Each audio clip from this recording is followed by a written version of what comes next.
बोल गणपति गणेश भगवान की जय। ओम अज्ञानतिमिरन्धस्य ज्ञानाञ्जनशलाकया चक्षुरुन्मीलितं येन तस्मै श्रीगुरुवे नमः।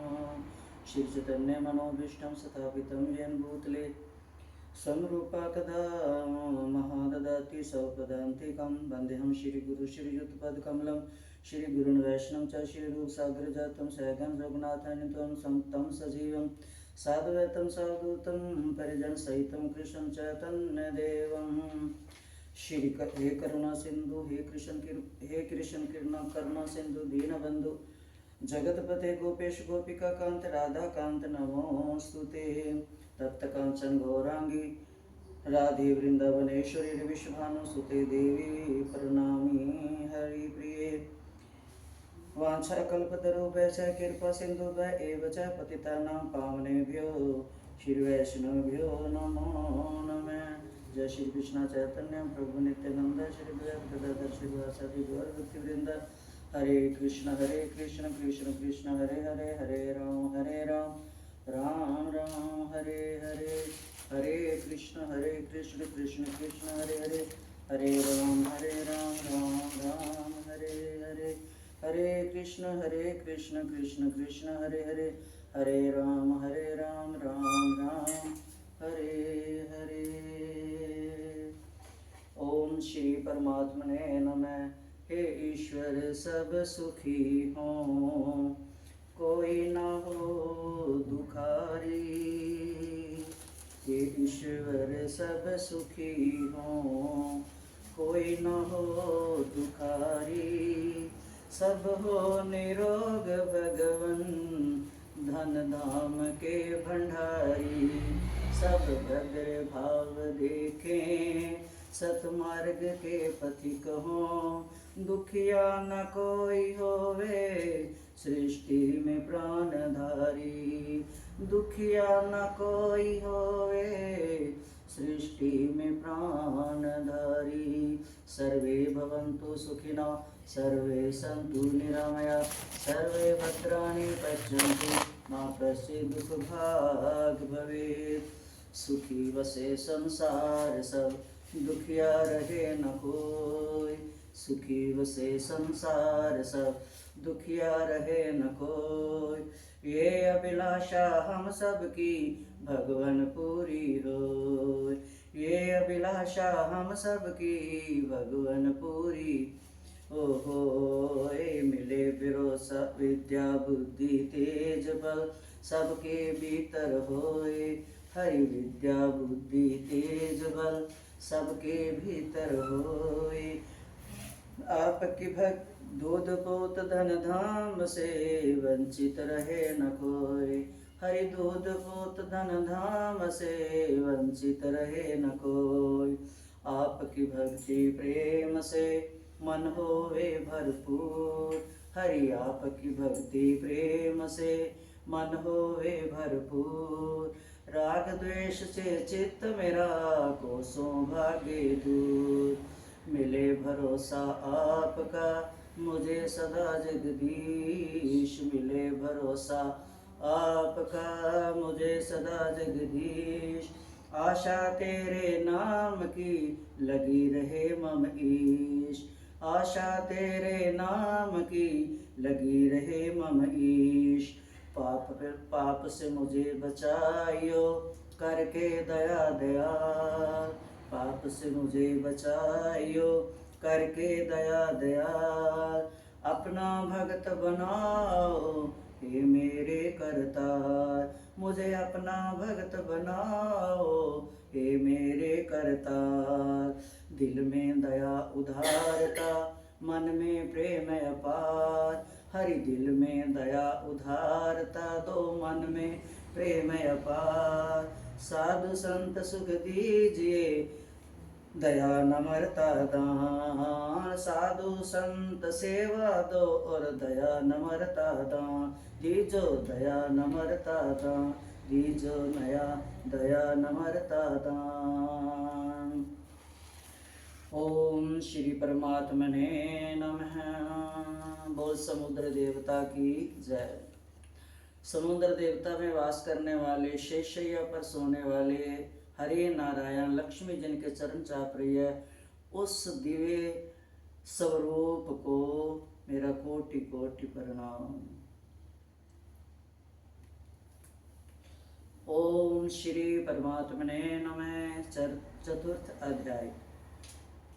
पहला अध्याय शुरू हुआ था धृतराष्ट्र के नाम से, धृतराष्ट्रोवाच। दूसरा अध्याय शुरू हुआ था संजयवाच, संजय के नाम से। तीसरा हुआ था अर्जुन के नाम से। आज चौथा अध्याय है, ये है श्री कृष्ण भगवान के नाम से। श्री भगवानो वाच। भगवान कहते हैं अर्जुन को कि हे अर्जुन, उन्होंने पहले में कहा था कि तू युद्ध कर। उसने कहा कि सेना मेरे सेना के साथ बीच में लेके चलो, मैं देखूंगा कौन कौन है। फिर भगवान ने कहा, कहता मेरे को डर लग रहा है। फिर भगवान ने कहा नहीं, तेरा कर्म है युद्ध करने का। आज अर्जुन भगवान से ये कह रहे हैं कि कहते ये मैंने, तू कई बार आया है, मैं भी कई बार आया हूँ। जो ज्ञान आज तेरे को इस कुरुक्षेत्र की धरती में दे रहा हूँ, ये ज्ञान मैंने पहले सूर्य देव को सुनाया था, जो आज मैं तेरे को सुना रहा हूँ। इतनी बात सुन के अर्जुन के मन में और शंका आई। कहते केशव, आप अभी हो, मैं भी अभी हूँ, फिर आपने कैसे कह दिया कि ये ज्ञान जो मैं आज तेरे को सुना रहा हूँ, ये मैंने पहले सूर्य देव को सुनाया था। तो भगवान मुस्कुराते हैं और ये कहते, फिर सूर्य देव ने मनु से कहा, मनु ने फिर अपने पुत्र इक्ष्वाकु से कहा। तो कहते ये कैसे हुआ, आप अब हो, पहले कैसे आए? तो भगवान कहते हैं कि मैं अब अजन्मा हूँ, मैं मरता नहीं हूँ, मैं युग युग में आता हूँ, तू भी आता है, पर तेरे को याद नहीं रहता, मेरे को याद रहता है। कहते हे परंतप। आज भगवान ने कितना सुंदर अर्जुन को नाम दिया, हे परंतप। महता, हे परंतप इस तरह परंपरा से प्राप्त हुआ जो ये ज्ञान है, गीता ज्ञान है, जो ये पापों का नाश करने वाला, धर्म की भांति भली भांति स्थापना करने के लिए मैं युग युग में प्रकट होता हूँ। मैं हर युग में आता हूँ, जब जब धर्म की हानि होती है तब तब मैं आता हूँ।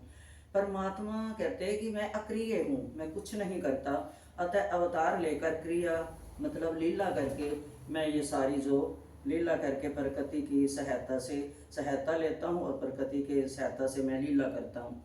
अवतार में जो संपूर्ण क्रियाएं हैं जो मैं कर रहा हूँ, ये जो क्रियाएं हैं भगवान कहते हैं अर्जुन को, ये परमात्मा के द्वारा की जाती हैं।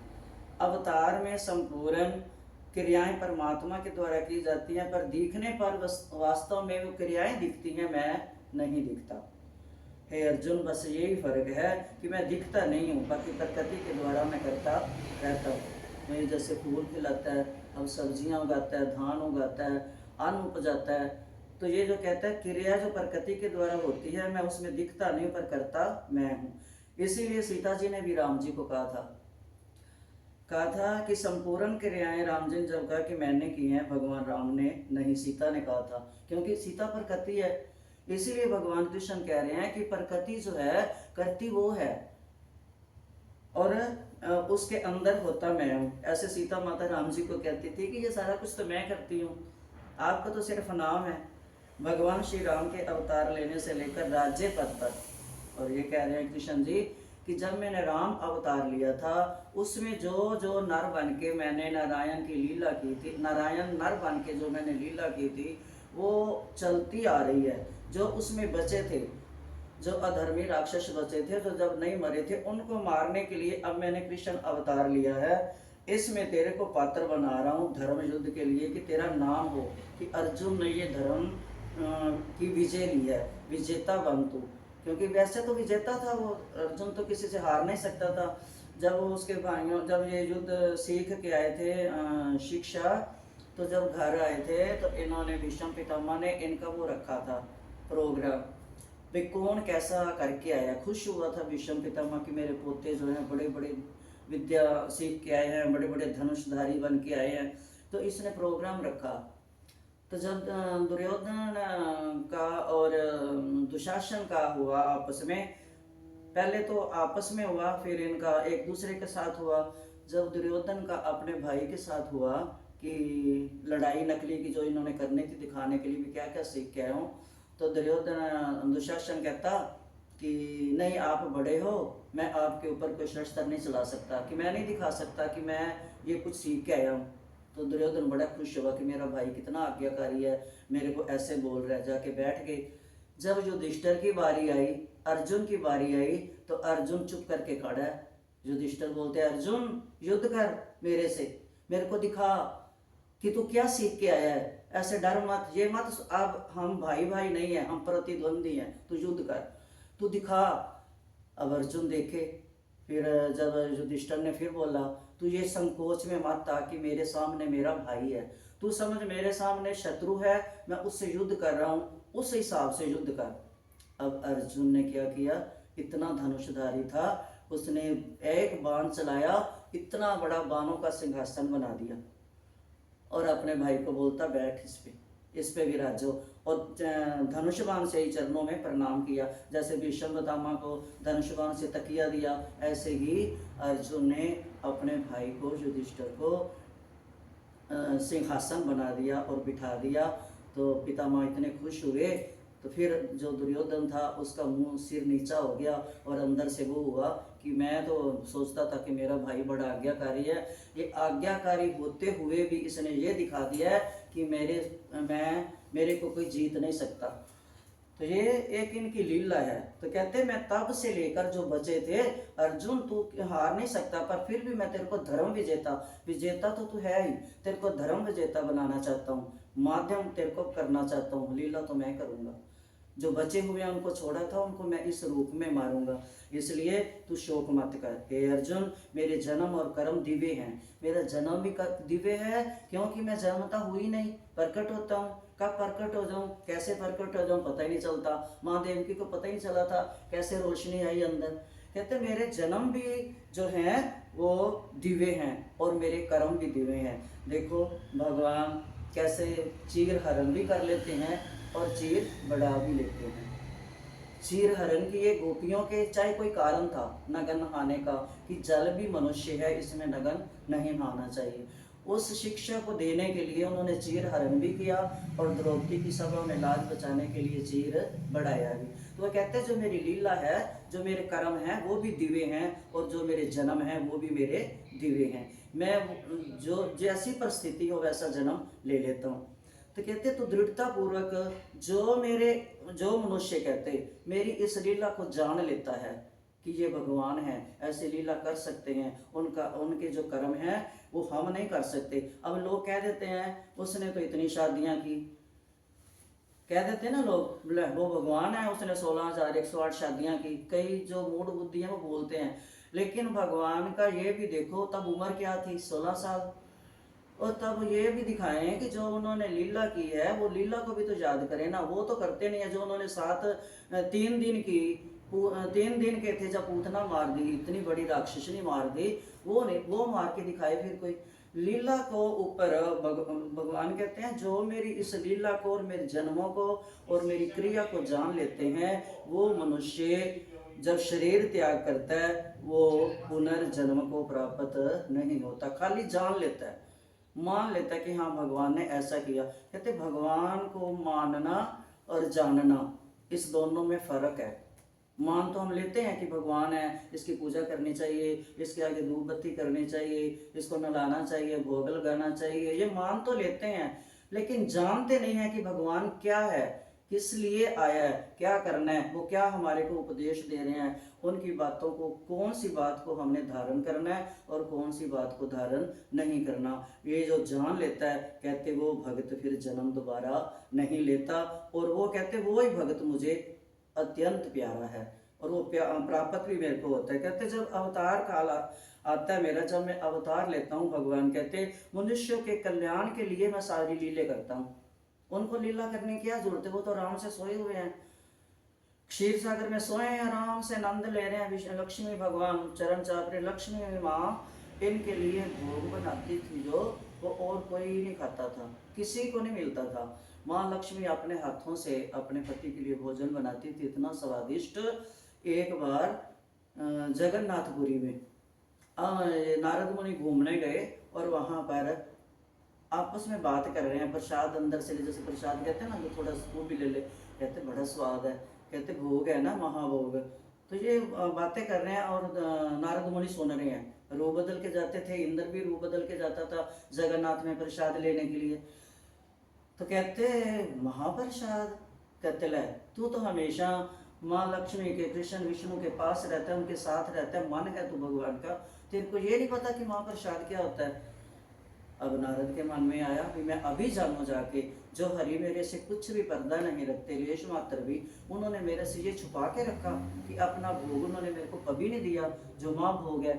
अब उसके मन में, कहते हैं ना, जब कोई जिज्ञासा उठती है तो जो असल में अंदर से उठती है ना, वो पाने की कोशिश करता है कि मैं ये पाऊँ। अब नारद जी चले गए, अब देखा रोटी का टाइम था।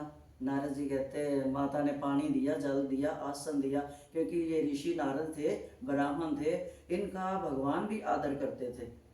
आसन दिया, पूजा की, सब कुछ किया। तो कहते माता भूख लगी है। अब माँ फ्रूट ले आई। कहते माता आपने रोटी खा ली? कहते हाँ मैंने अभी अभी इनको खिलाई है। तो कहते अच्छा कुछ बचा नहीं? कहती ना, तेरे को पता ही है कि जो भगवान का बचता है वो मेरे को प्रसाद पाने के बाद थाली साफ हो जाती है।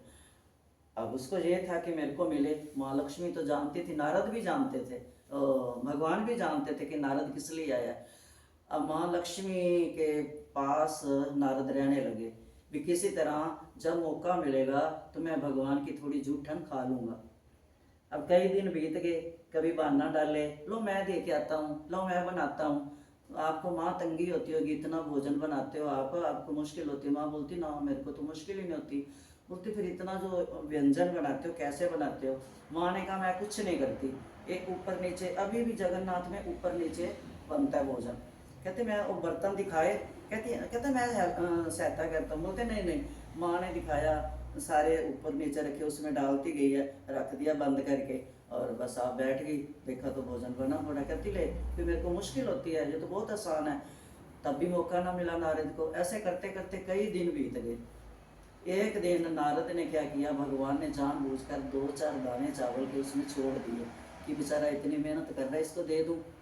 अब नारद जी जब वो थाली बर्तन, कहते माता बर्तन मैं रख के आता हूँ। माता कहती नहीं, माता को पता था। अब क्या किया, जब वो बर्तन लेके जाने लगा, रास्ते में ऐसे ऐसे खाने लगे, क्योंकि जो नारद बने हैं ये संतों की झूठी प्रसादी खा के ही बने हैं। नारद जब छोटे से पहले तीसरे जन्म में जाकर नारद को भगवान का सानिध्य प्राप्त हुआ। इसके पहले ये एक दासी पुत्र थे, एक नौकरानी थी, वो किसी के घर में काम करती थी, पिता थे नहीं। अब ये माँ के साथ चला जाता था। वहाँ पर उनके घर में संतों की मंडली आती थी, वो संतों को भोजन कराते थे, कीर्तन बंदगी करते थे, बहुत मतलब धार्मिक घर था वो, जिनके घर वो काम करती थी। ये बच्चा जब वो संत बैठते थे, खाना खाते थे, भोजन पाते थे, प्रसादी पाते थे, भजन करते थे, पूजा करते थे, वो साथ में बैठता था। तो वो इसको इतना समझ आ गई उनके संग से, कहते हैं ना संतों, जो संत का संग है ना वे भगवान की तरफ लेके जाता है। संतों के संग से उसमें इतनी बुद्धि आ गई, थोड़ी सेवा करना, छोटा सा था वो, पतना उठा के बाहर जाने लगा। अब नौकरानी को भोजन तो बाद में मिलेगा ना, पहले संतों को मिलेगा, फिर घर वाले करेंगे, फिर जाके उसको मिलेगा। वो छोटा तो उसको भूख लग जाती थी। जब वो पत्तन रखने बाहर जाता, उसमें जो पत्तन में बचा होता वो खा लेता था। अब वो संतों की प्रसादी थी, संतों की जूठन थी, संतों की जूठन थे। नारद ऋषि का मन इतना पवित्र होता गया, पवित्र होता गया। जब संत जाने लगे तो नारद मुनि रोने लगे, बच्चे थे रोने लगे। माँ कहती क्या हुआ? कहता मैंने इनके साथ जाना। अब संतों का भी दिल था कि अगर इस छोटे से बच्चे का इतना मन पवित्र हो गया है तो इसको हम ले जाएं, इसको कुछ बनाएं, संत बनाएं, महात्मा बनाएं, इसको कुछ बनाएं। लेकिन माँ बेचारी, उसको क्या पता था संतों की परिभाषा और अपने बच्चे के मन के परिवर्तन का कुछ पता नहीं चला। माँ कहती नहीं, आदमी मेरा नहीं है, बेटा मेरा आप ले जाओगे तो मेरा सहारा कौन बनेगा? नहीं जाने दिया, रोने लगी। अब नारद मुनि के अंदर संतों की जूठन गई थी, वो संतों का जो प्रभाव था उसको माँ बुरी लगने लग गई कि अगर मेरी माँ ना रोकती, मैं संतों के साथ चला जाता और जाकर संतों की सेवा करता, प्रभु बंदगी करता। अब बहुत रोया करे, माँ बेचारी को ये पता नहीं था कौन पास रहता है। तो माँ ने क्या किया, वो कहते कि एक दिन क्या हुआ कि वो दूध दूहने चली गई। जब दूध दूहने के लिए गई तो सांप ने काट लिया। किसी ने आकर बताया तेरी माँ मर गई। तो नारद ऋषि बच्चा तो थे, रोने की बजाय ये हंसने लगे और नाचने लगे, ताली बजाने लगे खूब कि अच्छा हुआ मेरी माँ मरी। सारे बोले जो साथ में खेल रहे थे बच्चे, भी तू हंसने लग गया, तेरी माँ मरी है, लोग तो रोते हैं, तू बच्चा अब तेरा कोई नहीं है। बोल उसको ये था कि अब मेरी माँ मरी, अब पीछा छूटा, कोई रोकने टोकने वाला नहीं है, अब मैं ढूंढ ढूंढ कर संतों को उनके संग में रहूंगा और भक्ति करूंगा। तो उस जन्म में ये देखो पहले जूठन से ही, तो अब उस जूठन की प्रसादी का इतना इसके अंदर था कि अब भगवान की जूठन खाने के लिए ये लालियत थे। और कितने बेचारे पास पास लक्ष्मी माँ के रहने लगे कि कभी ना कभी मेरे को जूठन मिलेगी। उस दिन भगवान ने 2-4 दाने छोड़ दिए। अब ये जैसे पकड़े कटोरी में खाने लगे और दाने को चिपके उतरे ही ना, जैसे सूख गए हैं, साथ में गोंद से चिपकाए हुए हैं। अब लक्ष्मी माँ कह रही है, हंस रही है कि आज इसने मौका ढूंढ ही लिया। लक्ष्मी माँ कहती क्या हुआ, कहते कुछ नहीं माता, मैंने सोचा ये 2-4 दाने खा लूँ, ये उतर ही नहीं रहे। अब जैसे माता ने हाथ मारा, दाने सारे हाथ में आ गए। तो बोलती ये देने नहीं तेरे को, क्योंकि भगवान की जो प्रसादी है जूठन है, ये किसी को नहीं देनी मैंने। अब दूसरे तीसरे दिन फिर माँ को दया आ गई। माँ ने कहा ठीक है मैं तेरे को देती हूँ, पर बताइयो मत किसी को। अगर हम किसी को कहते हैं ना बताइयो मत, और वो ज़्यादा बताने की कोशिश करता है। अब नारद को जब गए अंदर, माँ लक्ष्मी ने कहा कि खा जा, पर किसी को मत बताइयो।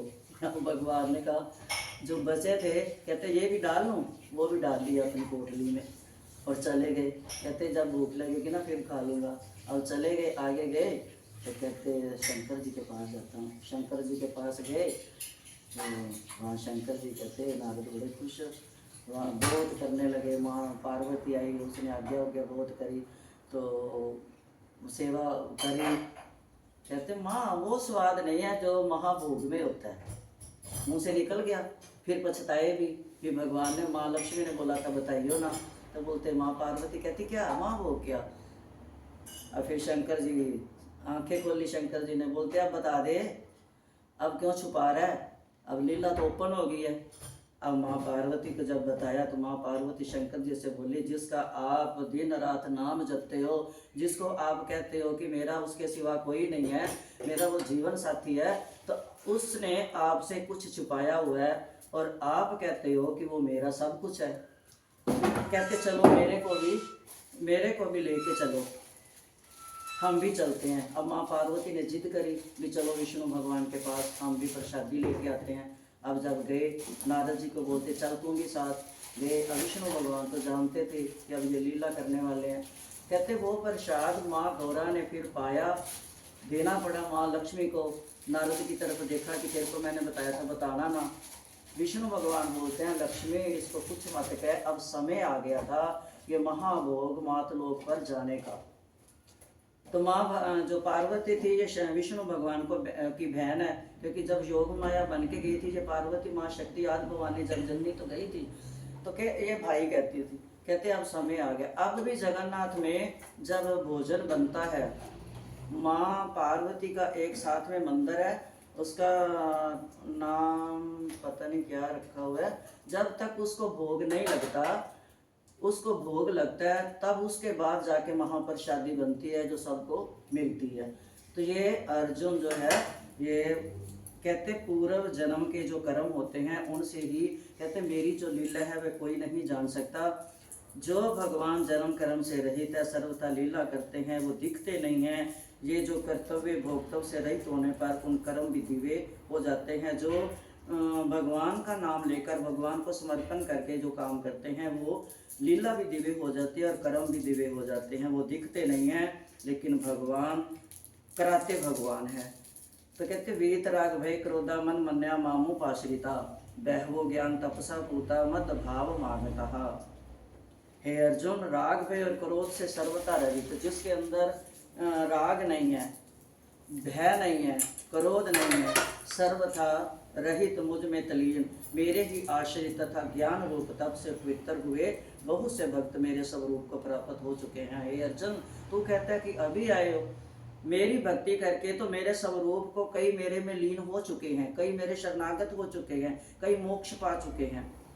ये यथा माम परपदन्ते ता सतथैव भजायम मम वतर मानो वर्तन्ते मनुष्य पार्थ सर्वशः। हे पार्थानंदन, हे कुंती नंदन, जो भक्त जिस प्रकार मेरी शरण लेते हैं मैं उन्हें उसी प्रकार आश्रय देता हूँ, जो जिसको चाहिए मैं वो ही देता हूँ, क्योंकि सभी मनुष्य सब प्रकार से मेरे मार्ग का अनुसरण करते हैं। इसलिए जो जिसको चाहिए होते, एक भगवान को अगर अक्षय पात्र बोल देना तो वो भी ठीक है कि अक्षय पात्र में जो मांगो वो मिलता है, ऐसे भगवान है जो इनसे मांग लो वो मिलता है, कहते मैं वो ही देता हूँ और उसी रूप में आ जाता हूँ।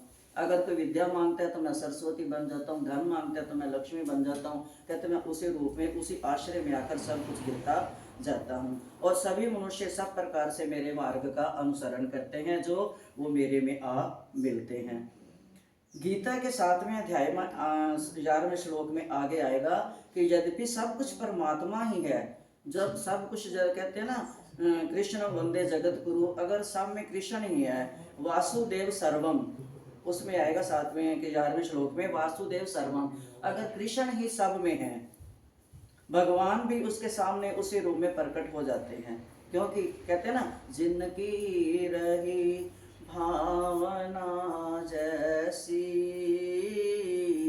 तीन मूरत प्रभु देखी तैसी, राम सिया राम, सिया राम जय जय राम, राम सिया राम, सिया राम जय जय राम। हो जिनकी रही भावना जैसी, तीन मूरत प्रभु देखी तैसी, राम सिया राम, सिया राम जय जय राम, राम सिया राम, सिया राम जय जय राम। जैसे जैसे जिसने देखा, मीरा ने जैसे देखा उनको वैसे मिले, प्रहलाद ने जैसे देखा वैसे मिले, यशोदा ने जैसे देखा वैसे मिले। कहते जैसे जिनकी भावना मैं वैसा ही बन जाता हूँ। कोई भाव से बुलाए तो सही, जैसी उसकी पुकार हो, जैसी उसकी टेर हो, मैं वैसे ही आ जाता हूँ, जीव जगत को धारण कर लेता हूँ। कहते तो भगवान जगत रूप में प्रकट हो जाते हैं। नास्तिक भगवान को नहीं मानता, जो वो कहते नहीं कुछ नहीं है, भगवान तो कुछ नहीं है, मैं ही कर रहा हूँ जो कर रहा हूँ, जो नहीं मानता भगवान उसके सामने पर। भगवान ने गीता में यहाँ तक कह दिया है कि जिसको मेरा नाम अच्छा ना लगता हो, जिसको मेरे नाम में रुचि ना हो, जो मेरा नाम जपने से आनाकानी करता हो, उसके सामने मेरी गीता ना सुनाना।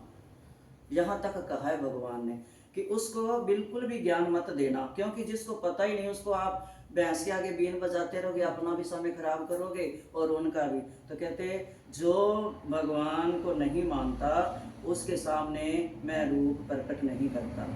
चोर भगवान की मूर्ति में भगवान को ना देखकर पत्थर स्वर्ण आदि को देखता है, भगवान उसके लिए पत्थर बन जाते हैं, स्वर्ण आदि के रूप में प्रकट हो जाते हैं। एक भगवान को उसको कुछ नहीं मिला था तो उसने बोला इतने गहने पहन के बैठा हुआ है, आज तो मंदिर में जाके उसको ही चुराऊंगा। अब भगवान ने बोला मंदिर में आएगा तो कोई ना कोई इसको मारेगा, मार खाएगा, बेचारे को आज बड़ी ज़रूरत है, कुछ नहीं मिला।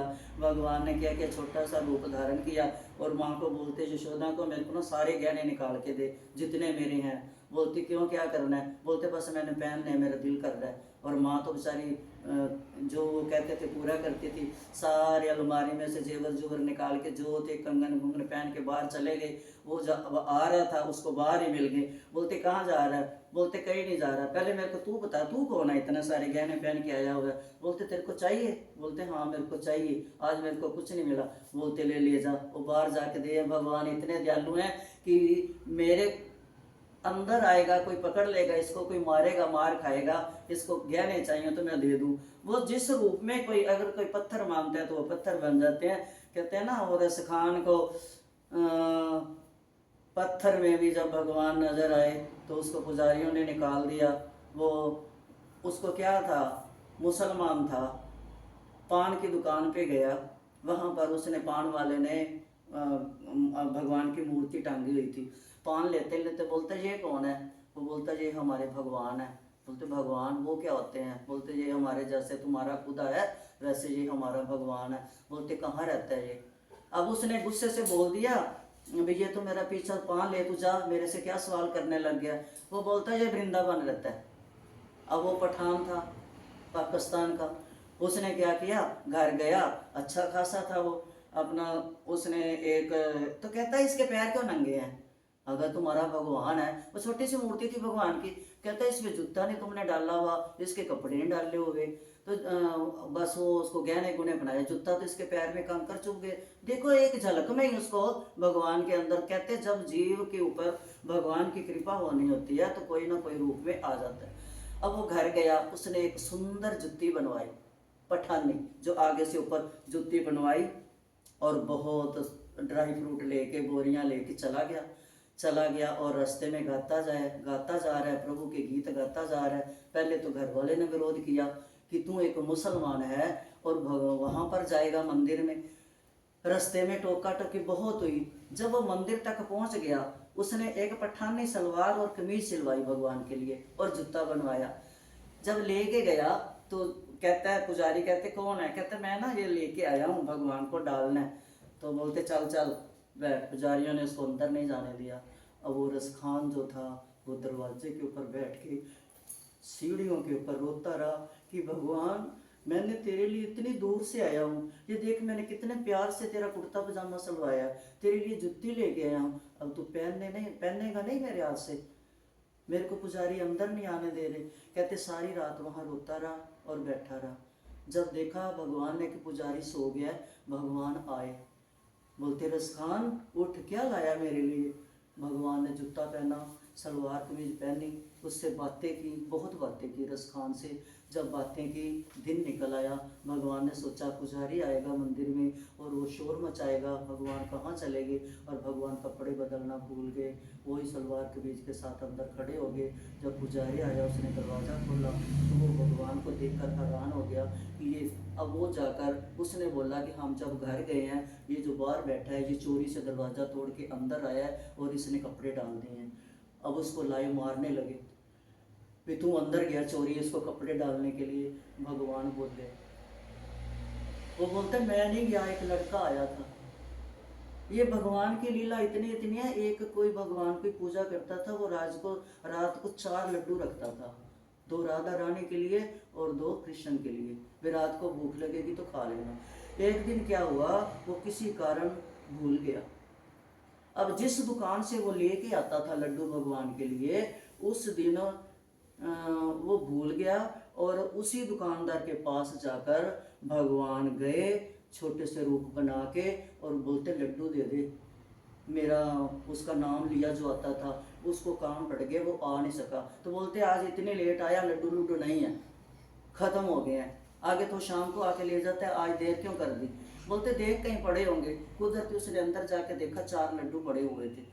अब बोलता है पैसे, तो पैसे तो मेरे पास नहीं है, और भगवान ने अपना कंगन उतारा उस दुकानदार को दे दिया। अब जब दिन निकला, भगवान के कंगन नहीं है।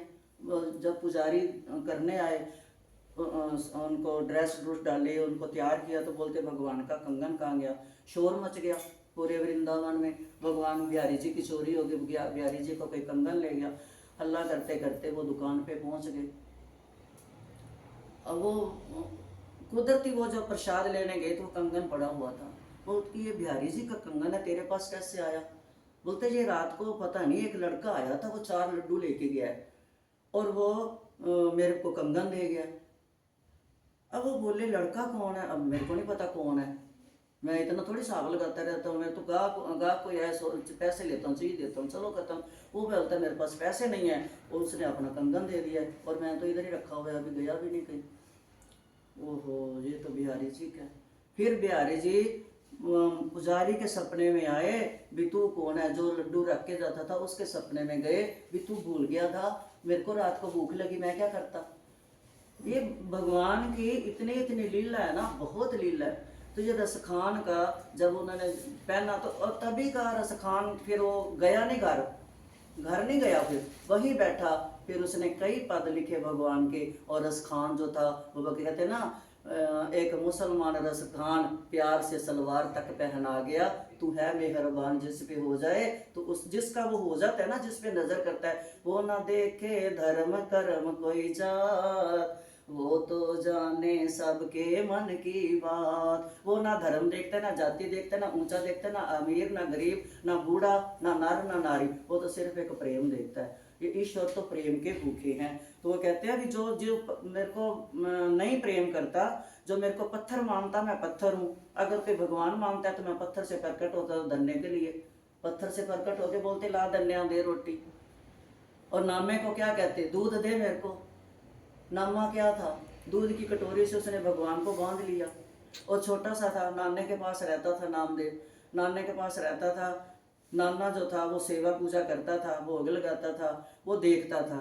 एक दिन नाना कहता कि मैं नामे कहीं जा रहा हूँ, जो नामदेव है, जिसको कुत्ते में भी फिर भगवान नजर आए। तो नामदेव को कहते, नामदेव मैं जा रहा हूँ कहीं बाहर, तू मंदिर संभाल लेगा। नमा कहता हाँ क्या करना है, बलदेव भगवान को उठाना है, स्नान कराना है, भोग लगाना है। बोलते अच्छा ठीक है। अब वो बेचारा भोला था, बच्चा था, उसको ये नहीं पता जैसे हम भी अब आगे धरते हैं, कहते हैं भगवान के रखते हैं, बोलो भगवान खा लो, फिर उठा लेते हैं। ऐसे ही उसने सोचा भी ऐसे। अब वो बोले, जब उसने दूध निकाल के लाया गाय का, दूध आगे रखा, बोले ठाकरा पी ले, ठाकरा पी ले, ठाकरा पी ले। आँख खोल के देखे, पिया नहीं अभी। फिर बोलता है अब नाना तो गुस्से होएगा आके, भगवान तो भूखा रहेगा, कटोरी तो वैसे पड़ी है, अब क्या करूं, पता नहीं मैंने ना बाल्टी झूठी होगी या कटोरी झूठी होगी। फिर फटाफट कटोरी पलट के आया, फिर उसने कटोरी साफ की, बाल्टी साफ की, फिर निकाला, चम्मच धोया, फिर वो ही भगवान के आगे बैठा है। अब आंखें खोल रहा है, पुत्र दूध पी लो ठाकुर राई, मेरे दूध पी लो ठाकुर राई। बस ये दो शब्द गा रहे भगवान। फिर ने तीसरा दिन हो गया, फिर उसने क्या किया पता नहीं, मैं पित्तल की कटोरी में देता हूँ, फिर उसने चांदी की ली, चांदी की छोड़ उसने सोने की बाल्टी निकाली, अंदर से सोने की कटोरी में डाला, लेकिन भगवान नहीं पी रहे। जब नहीं पी रहे तो नामा बहुत रोया। कहता नामा कि मैं, मेरे से गलती क्या हुई है, मेरे नाने से आप भोग ले लेते थे, मेरे से क्यों नहीं ले रहे। उस बेचारे को यह नहीं पता था नाना तो ऊपर ऊपर से भोग लगाता था। अब भगवान को आना पड़ा। भगवान कहते नामे, फिर कहता मैं अपने आप को ख़त्म कर दूंगा, अगर आज ये दूध ना पिया तो मैं अपने आप को ख़त्म कर दूंगा। जब नामे ने जो कोई चीज़ पड़ी हुई थी नुकीली, उसको उठाया, बोलते नहीं पीना ना, आज मैं अपना गला काट दूँ, मैं कुछ नहीं खाऊं पीऊँगा। जैसे नामे ने कटारी उठाई, भगवान ने हाथ रोक लिया, बोलते ना नामे दूध दे, मैं पीऊँगा। तो बोलते ऐसे नहीं, अब तुम यहाँ पर बैठ, ऐसे ही ला जैसे मैं लेके आ रहा था। 3-4 साल का बच्चा, 5 साल का होगा, उस बच्चे ने कहा भगवान को यहाँ बैठ। अब वो बेचारे भगवान वैसे ही दूध की बाल्टी लेके आए, फिर बोलते आंख बंद करो, फिर बोलो दूध पी लो ठाकर रहे। भगवान को वैसे ही करना पड़ा। अब नहीं पी रहे भगवान, नामा भी नहीं पी रहा। कहते फिर इतनी दोस्ती होगी, इतने में उसका नाना आ गया। उन्होंने देखा मंदिर में, कहते नामे मंदिर ठीक चल रहा था, भोग भाग अच्छा आया। कहते नाना जी आपका भगवान तो बहुत जिद्दी है, मैं तो 4 दिन दूध लेके आता रहा, इसने पिया ही नहीं। जब मैंने सोचा ना मैं अपने आप को काट दूंगा, मार दूंगा, तब जाके इसने दूध पिया। कैसा आपका ठाकुर है जिसकी आप सेवा करते हो, ये तो कहना ही नहीं मानता, बड़ा अजीब सा है। तो नाना हैरान, बोलते फिर तूने कैसे कहते बड़ी मुश्किल से पिलाया है, 4 दिन में पिया जाके, 4 दिन भूखा रखा है मेरे को। वो बातें सुन रहा है और अंदर से हैरान हो रहा है कि बातें ये क्या कर रहा है। उसने सोचा ये बच्चा है, बैठ गया, बैकी बैकी बातें कर रहा है। बोलते नामे बता मेरे को, अंदर ले गया। नामे ने कहा अब भगवान नाने को दर्शन ना दे, नामे को दे, उस नामे को इशारा करे भी चुप हो जा। अब नाना बोले, और जिद पकड़ के बैठ गया। नाना बोले, नाना तो अपने उसके नामदेव के पैरों में गिर गया कि मेरी उम्र बीत गई इसको भोग लगाते, उम्र बीत गई मेरे को इसका नाम जपते, मेरे को ना मिला, तूने 4-5 दिन में पा लिया। सच्ची बात है। फिर नामा कहता भगवान इसको दर्शन दो, नहीं तो मैं आज फिर अपनी जान दे दूंगा। फिर भगवान को और नाने को दर्शन देने पड़े, तब से नाने ने मंदिर छोड़ दिया। वो तब खाली पाठ पूजा से कुछ नहीं होता, जब तक दिल में भाव नहीं। जब भाव ना हो तो गाना क्या। अब भाव के बिना, एक बार तुलसी मीरा भाई को पता चला कि तुलसी महाराज आए हैं सत्संग करने हैं, तो मीरा सत्संग की बहुत प्यारी थी, जहाँ संतों का सत्संग होता था चली जाती थी, मीरा भी गई। अब तुलसी बाबा ने बाहर लिखा हुआ था कि अंदर कोई नारी ना आए। मीरा भाई ने वो पढ़ा, बोलती ऐसा कौन आदमी आ गया मेरे जगत में, एक स्वयं परमात्मा के जो ईश्वर है बाकी सब नारियां हैं, ये कौन सा आ गया आदमी जो कहता है अंदर नारी ना आए। मीरा का इतना भाव ऊपर उठ गया था कि अब कहते हैं ना आत्मा, आत्मा की संज्ञा क्या है, अंदर हमारे आत्मा रहती है। शरीर आदमी की संज्ञा में जाता है, आत्मा औरत की संज्ञा में जाती है। तो जितनी भी जो आत्माएं हैं सिर्फ एक रोल करने के लिए आदमी और औरत को बनाया, बाकी सब आत्मा जो है स्त्रियां ही हैं, सब नारियां हैं। एक आदमी है, परमेश्वर है, वो है श्री कृष्ण भगवान, योगेश्वर विष्णु भगवान। तो कहती ये कौन सी आ गया जो कहता है नारी। फिर चलेगी वापस, बोलती जहां पर नारी का ये कोई ना है आगे मैं आना ही नहीं। फिर बेचारी अंदर रहा नहीं गया, फिर आई, फिर आके बैठ गई तो किसी उसके अंदर से आवाज आई, भगवान ने कहा तू जा बैठ सुन। उसके भाव उसके साथ, उसको जो दिख रहा है वो कर रहा है, क्योंकि वो अधूरा है। जो भी भगत बनता था उसको पहले जब स्टैंप तब देते थे, कोई सच्चा भगत बन गया पहले जाकर जनक राजा से मोहर लगवा के आओ। जैसे बाहर आने के लिए विजय की स्टैंप जाके दिल्ली में लगती है पटियाला हाउस में, ऐसे ही जो भगत भक्ति से परिपूर्ण हो जाता था तो उसकी जांच करने के लिए राजा जनक के पास भेजा जाता था, भी देखो ये सही पक गया कि कच्चा भगत है। मीरा को भी किसी ने बीच में कह दिया था अभी कच्ची है, नामे को भी कह दिया था कच्चा है। तो नामा बोलता जब मेरे हाथ से दूध भी, कृष्ण ने बोला नामे को, इसी नामे को बोला। तो बोलते मीरा बोलती दूसरे दिन फिर गई तो फिर लिखा बैठ के गाने, जैसे कीर्तन हो रहा था साथ में गुनगुनाने लगी। साथ में कोई मेरे जैसा पागल बैठा था, बोलते थोड़ा लय से गा। फिर मीरा ने कहा था मैं राग से नहीं गाती, मैं कोई गायक नहीं हूँ जो राग से गाऊंगी, मैं एक प्रभु की अनुरागी हूँ, मैं अनुराग से गाऊंगी। वो चाहे भाव उल्टा हो चाहे सीधा, मैं राग से नहीं अनुराग से गाऊंगी। ये मीरा के भाव हैं। भगवान कहते हैं मैं भाव का भूखा हूँ, भाव में बिक जाता हूँ, है ना, बिक जाता हूँ भक्तों के भाव में बिन मोल।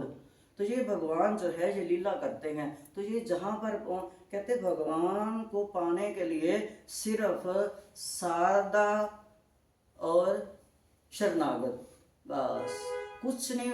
वो बेचारे ने कहीं नहीं, अब गीता पूरी में कहीं नहीं लिखा इतने व्रत करो या इतने कुछ करो। वो हम अपनी देह को ठीक रखने के लिए, मशीनरी को ठीक रखने के लिए करते हैं, बाकी भगवान ने कहीं भी नहीं रखा। वो कहते व्रत करो अपनी 11 इंद्रियों को। अब एकादशी का भी व्रत उसने भगवान ने साथ में ये भी कह दिया, एकादश 11 मन और 10 इंद्रियों को अपनी को साध लो, एकादशी पूर्ण हो जाएगी। तो भगवान ने कहीं भी नहीं लिखा, भगवान ने सिर्फ ये कहा है कि अगर तुम पत्थर मानोगे तो हे अर्जुन मैं पत्थर हूँ, अगर आप मूर्त मानोगे तो मैं मूर्ति मान हूँ। तो इसलिए आगे कहते हैं भगवान, पहले सुन रहे थे ना भगवान अर्जुन की और मुस्कुरा रहे थे, अब भगवान उसके उत्तर दे रहे हैं। आगे कहते हैं कांक्षंत कर्म नाम सिद्धि धम यजंत इहम देवता क्षिप्रम ही मानुषे लोके सिद्धि दर भक्ति कर्म जहा।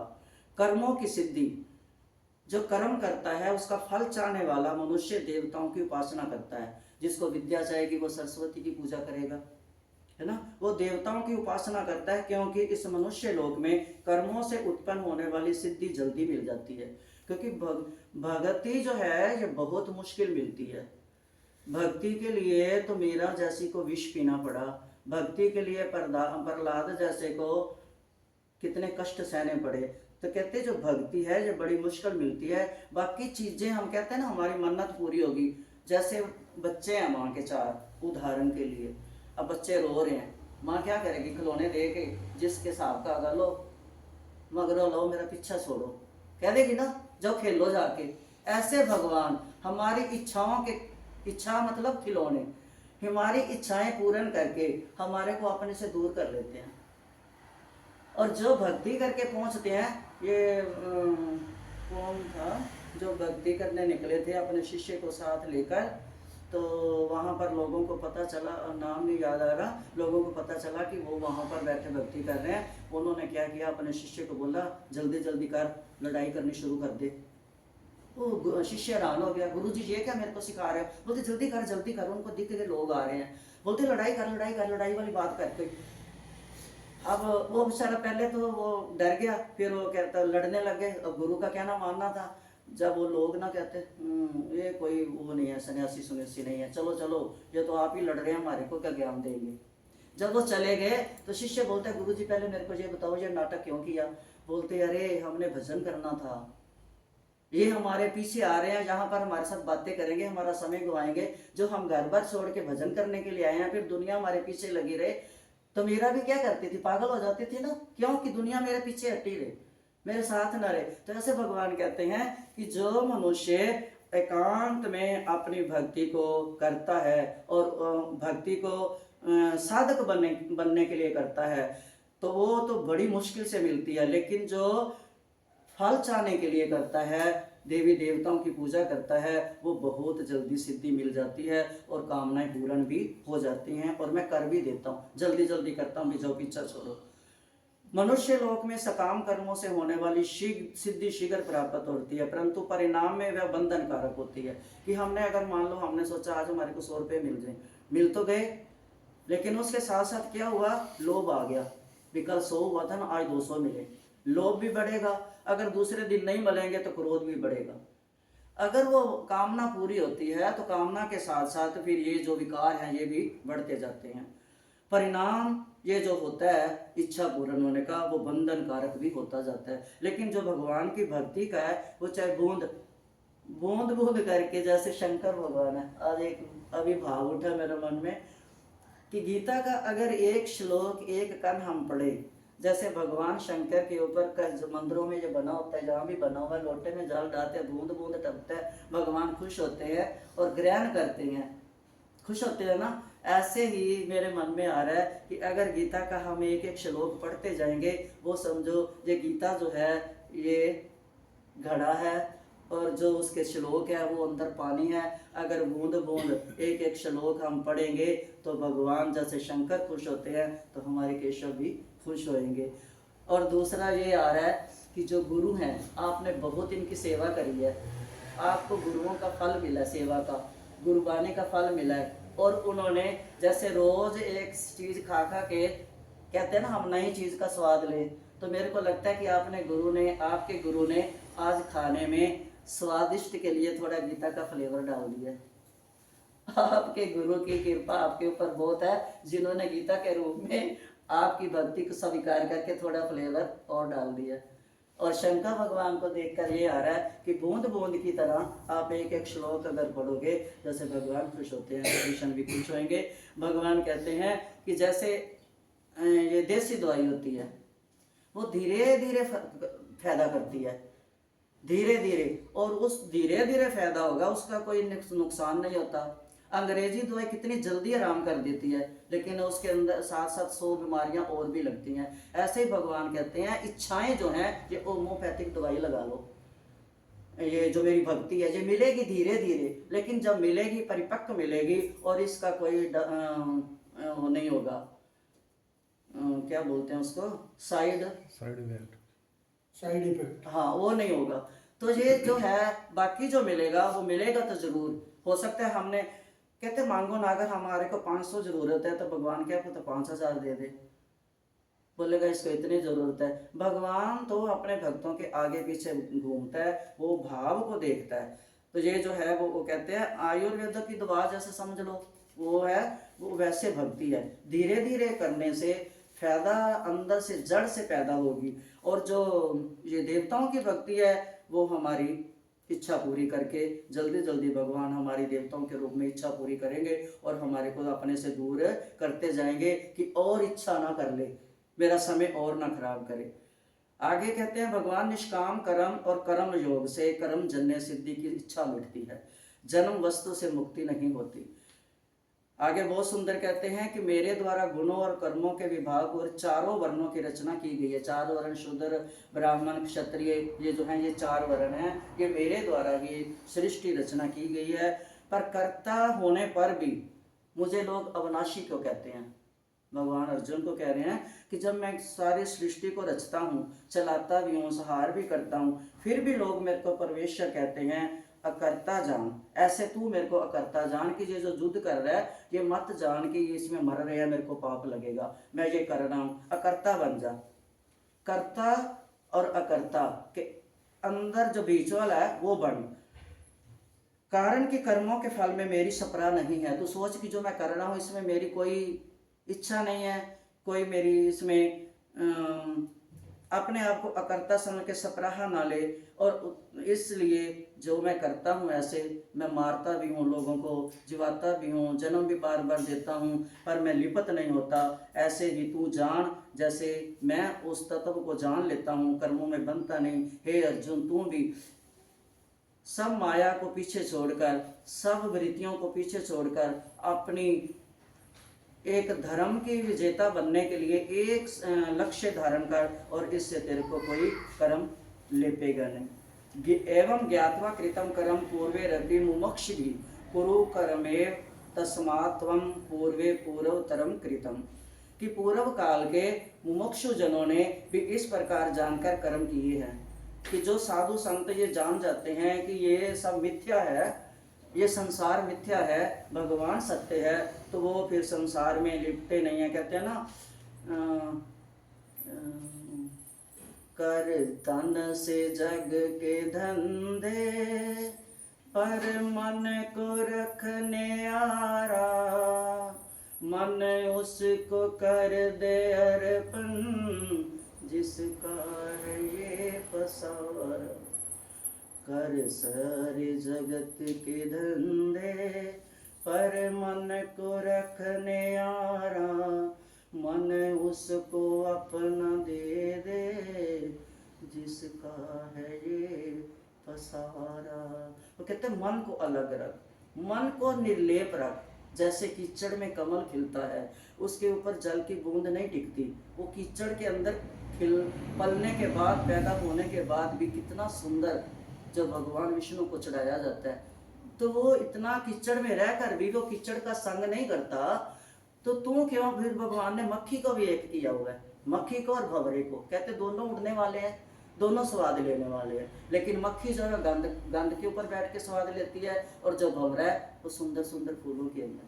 मधुमक्खी जो है, जो मक्खियों का राजा है मधुमक्खी, वो फूलों का स्वाद लेती है। तो कहते हैं अपना मन है, मन भंवरा जो है, ये मन को चाहे फूलों में ले जाओ, मन को मक्खी बनाकर, मधुमक्खी बनाकर शहद बना लो, या मक्खी बनाकर गंदगी के ऊपर चले जाओ। ये मन हमारा, हमारे अगर मन को संसार में ना जाने दे, संसार मन में ना आए, मन संसार में अगर जाए तो जाने दो, भागने दो जहाँ पर जाता है, लेकिन संसार मन में ना आए तो कहते वो होता है मन न्यारा। तो मन उसको दे दे जो जिसका है ये पसारा, सब छोड़ कर धंधे कर ले तो बन जा तू उसका प्यारा। तो ये भगवान कहते हैं, भगवान कहते हैं मत ये है, हे मुमुक्षु जागृत होने पर भी कर्मों का त्याग नहीं करता। करना चाहिए, कर्म तो त्यागना चाहिए ही नहीं, कर्म को बदलना चाहिए। अब अगर हम सोचें हमने लोभ नहीं करना, हमने क्रोध नहीं करना, ये छूटेगा नहीं, छूटेगा तो है ही नहीं। क्योंकि अंदर से पैदा होते तो बच्चा रोने लगता है, क्यों रोता है? क्रोध ही तो आता है उसको, कुछ मिला नहीं मेरे को खाने के लिए, दूध पानी, तभी क्रोध आता है ना। क्रोध हमारे साथ पैदा होता है, हमारे साथ ही मरता है। मरने टाइम भी कितना, जब जान नहीं निकलती कितना गुस्सा आता है, कितना क्रोध आता है। तो ये जो है ये पैदा अंदर से हुआ है, तो ये जाएगा साथ ही। लेकिन वो कहता है इसको छोड़े बिना गुजारा नहीं है, इसको बदलना है। अगर क्रोध आ रहा है तो ये आए कि आज हमने गीता पाठ नहीं किया, आज हमने भगवान की पूजा नहीं की, आज हमने मंदिर नहीं किया, अपने पर गुस्सा आए, वो क्रोध जो है वो जायज है। अगर क्रोध हम किसी को नीचा दिखाने के लिए या बिना मतलब अगर माँ पार्टी में जाने के लिए देर हो रही है और वो गुस्सा बच्चों के ऊपर निकाल रही है, तो वो गुस्सा जो है, वो जो क्रोध है वो नाजायज है। कहते जो ये भगवान के लिए क्रोध करो, क्रोध तो है, मोह को भी भगवान से मोह करो, बदल दो। क्रोध मोह ईर्ष्या जो भी है, ईर्ष्या करो निंदा चुगली से, मोड़ दो। सिर्फ जितने भी हैं उनको मोड़कर भगवान की तरफ ले जाओ, तो वो जो है कर्मों का त्याग नहीं करना। कर्म तो करने ही पड़ेंगे, नहाना भी पड़ेगा, खाना भी पड़ेगा, चलना भी पड़ेगा, घर के लिए सामान भी लाना पड़ेगा, कर्म तो करना पड़ेगा। लेकिन कर्म को बदलना जो है वो बंधन में नहीं डालता, वो मोक्ष तक लेकर जाता है। आगे कहते हैं किम कर्मेति कव्यो अप्यत्र मोहिता तते कर्म प्रवक्ष्यामि यज ज्ञात्वा मोक्ष से शुभात। कर्म क्या है और अकर्म क्या है? अब देखो कितने उसने सुने पहले भगवान ने, अब सारे एक सार उत्तर दे रहे हैं सारे उस श्लोकों के। कहते कर्म क्या है, अकर्म क्या है? अर्जुन ये मैं तेरे को बताता हूँ। इस प्रकार इस विषय में विद्वान भी मोहित हो जाए। कहते तेरी क्या बात है, बड़े बड़े ऋषियों ने आगे उन्होंने क्या किया, कहते हैं ना नेति नेति गाया ऋषियों। नेति नेति नहीं था। जब ऋषि मुनि भगवान की लीला को जानने लगते थे या उनके रूप को जानने लगते थे, रूप माधुरी को, तो वो कह देते थे नहीं जान पाते हम।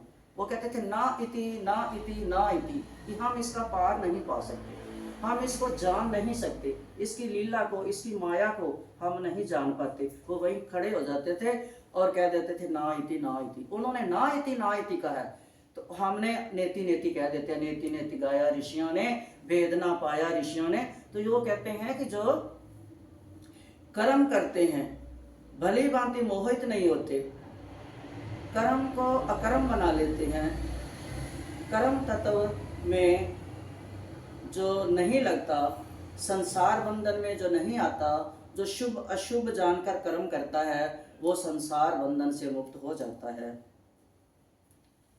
और कहते कर्म का तत्व भी जानना चाहिए, भी कर्म का तत्व क्या है, और अकर्म का तत्व भी जानना चाहिए, तथा विकर्म क्या है। कर्म और अकर्म के बीच में जो विकर्म आता है वो क्या है, वो भी जानना चाहिए। क्योंकि कर्मों की गति गहन है, इसको हम समझ नहीं पाएंगे, अर्थात समझने में बड़ी कठिन है।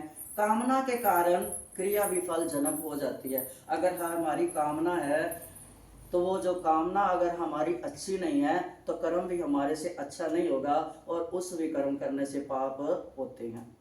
कामना का सर्वथा नाश होने पर सभी कर्म अकर्म हो जाते हैं। अगर कामना नहीं रहेगी, हम कामना के हिसाब से कर्म नहीं करेंगे। अब हम बैठे हैं, अगर हम कोई कामना लेके बैठेंगे, अगर पूरी नहीं होगी तो गुस्सा आएगा। अगर हम सिर्फ ये बैठे हैं कि हम उसके हैं, उसका ही नाम ले रहे हैं, उसी का दिया हुआ समय हम यूज कर रहे हैं, तो हमारे में क्रोध भी नहीं आएगा, और ये जो कर्म है ये फल देने वाला बनेगा। आगे कहते हैं कर्म कर्म या पश्चेद कर्मणि च कर्म यह स बुद्धि धमान मनुष्यसु सयुक्त कृत सन कर्म कृत। जो मनुष्य कर्म में अकर्म देखता है और अकर्म में कर्म देखता है, वह मनुष्यों में बुद्धिमान है, वह योगी है। अब ये जानना तो बड़ा मुश्किल है, कर्म क्या है अकर्म क्या है। बस हम इतना ही समझ लें कि ये कर्म करने लायक है, इस कर्म करने से ये रास्ता जो है किधर को जाता है, और इस कर्म करने का फल कहाँ लेके जाता है, हम उसको कर्म अकर्म को बना ले। बस इतना ही प्रभु कृपा करना, कितनी समझ दे दो। वो बुद्धिमान है, वो योगी है। भगवान कहते जो कर्म अकर्म, कर्म में कर्म अकर्म और अकर्म में कर्म देखता है, वो योगी है, और संपूर्ण कर्मों का करने वाला कृत्य हो जाता है। कहते वो खुश हो जाता है, वो सब कुछ पा जाता है। कर्म करते हुए निर्लिप्त नहीं रहना, अर्थात कृतत अभिमान और फल इच्छा ना रखना। पहले भी आया कि फल की इच्छा ना करो। कर्म में अकर्म देखना, निर्लिप्त रहते हुए कमल की तरह, जैसे वो कीचड़ में रहकर अलग रहता है, उसको कीचड़ छू भी नहीं पाता, ऐसे ही हम कर्म करते हुए, संसार के काम करते हुए संसार से अलग रहेंगे, तो ये भगवान कहते हैं कि ये जो बंधन में नहीं बांधेगा, और ये ही कर्म तुम्हारे ऊंचे कर्म बनेंगे, कर्म योगी बनोगे, और कर्म योगी बनते बनते आप पूरे योगी, पूर्ण योगी बन जाओगे। भगवान कहते हैं, आगे कहते हैं, यस्य सर्वे समारंभा काम संकल्प वर्जिता ज्ञान अग्नि दग्ध कर्मा नम तमाहु पंडितम बुधा। कहते हैं जिसके संपूर्ण कर्मों के आरंभ संकल्प और कामना से रहित हैं, तथा जिसके संपूर्ण कर्म ज्ञान रूपी अग्नि से जल गए हैं, उसको ज्ञानी जन भी पंडित बुद्धिमान कहते हैं। जो कर्म योगी कर्म करते हुए निर्लिप्त रहता है, कामना से रहित रहता है, निर्लिप्त नहीं होता, लिप्त नहीं होता, और सब कर्म करता रहता है, कर्म नहीं छोड़ता, लेकिन निर्लिप्त रहता है, वो संपूर्ण ज्ञानियों में श्रेष्ठ है। भगवान कहते वो मेरे भक्तों में श्रेष्ठ भगत है, योगी है। त्यक्त्वा कर्म फला संघम नित्य तृप्तो निराश्रय कर्मण्ये भी परवृतो अपि नैव किंचित करोति सह। जो कर्म और फल की आसक्ति का त्याग करके संसार के आश्रय से रहित और सदा तृप्त रहता है, सदा खुश रहता है कि जो भगवान आपने मुझे दिया है, शायद मैं उस लायक ना थी जो आपने दिया है, आपका शुक्रिया शुक्रिया शुक्रिया शुक्रिया शुक्रिया, तूने जायदाद दी सुंदर औलाद दी, शुक्रिया शुक्रिया। जो कुछ दिया है वो शुक्र है, जिसके अंदर शुक्र। आप साईं की मूर्ति को देख के आप ये सबर सबूरी कहते हैं ना, सबूरी किसको कहते हैं? कि जिसको सबर आ गया, जिसको संतोष आ गया, जिसकी कामना खत्म हो गई, वो निर्लिप्त है। सिर्फ ये सोच के करता है कि भगवान ने हमारे को इतने सुंदर अंग दिए हैं, इन अंगों का प्रयोग हम उसकी दी हुई चीज़ों में से उसको अर्पण करें, तो ये कामना से रहित है। तो कहते हैं कि इसमें जो ईर्ष्या से रहित संतुष्ट रहता है, ईर्ष्या से रहित रहता है कि उसके पास इतना बड़ा बंगला मेरे पास नहीं है, उसका सोफा इतना सुंदर है मेरे पास नहीं है, उसके अंदर तो बहुत सामान है मेरे अंदर नहीं है, उसने तो बहुत महंगी साड़ी पहनी हुई है मेरे पास नहीं है। अरे उसने पहनी है ना, उसने अगर 1 लाख की साड़ी पहनी है तो उसने कोई पीछे अच्छे कर्म भी किए होंगे। जिसको 1 लाख की साड़ी मिली है, अगर हमारे को नहीं मिली, अगर हमारे को 100 रुपये का कुर्ता मिला है, तो हमने कर्म भी वैसे किए होंगे। इसमें ईर्ष्या करने की जरूरत ही नहीं। उसको देख के जलो क्यों, उसमें संतुष्ट रहो। जो हमारे पास है उसको देख देख के जलने की भी, जो 100 रुपये का कुर्ता मिला उसका भी स्वाद गुआच गया, उसका तो आनंद लो जो हमारे को दिया है भगवान ने। जो अपनी थाली में वो खाओ, उसका आनंद लो, मजा लो, और भगवान का जो तूने दिया वो शुक्रिया है, तेरा शुक्र है बस। तो वह भगवान कहते हैं कि जो वास्तव में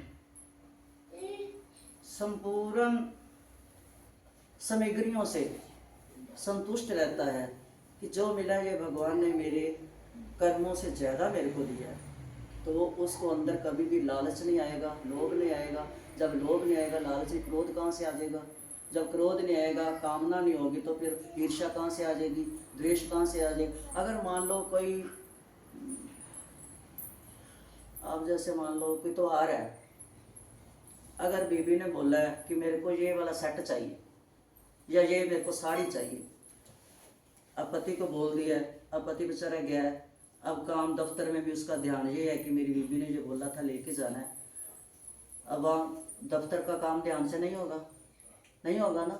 जो भगवान ने उसको दफ्तर के कर्म करने की डाली हुई है ड्यूटी, वो उसका कर्म गलत होएगा। फिर जब नहीं होएगा, पैसे नहीं मिलेंगे, दोस्त से पूछेगा, उसकी जेब में नहीं होंगे, दोस्त से पूछेगा। जब दोस्त भी नहीं देगा तो फिर दुकान से उधार करेगा।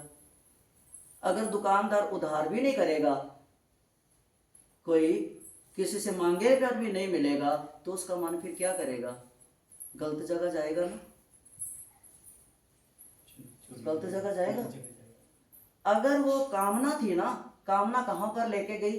एक तो उसका जो नित्य कर्म था दफ्तर का, वो नहीं सही हुआ, उसकी ड्यूटी परमात्मा ने लगाई हुई है ना, वो सही नहीं हुई। कितने काम गलत हुए और कितनी कामना पैदा हुई, और कितना।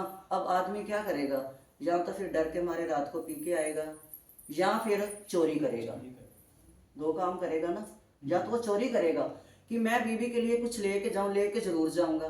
तो कामना जो है वो बंदे को कहाँ पर लेके जाती है? चोर तक बना जाती है।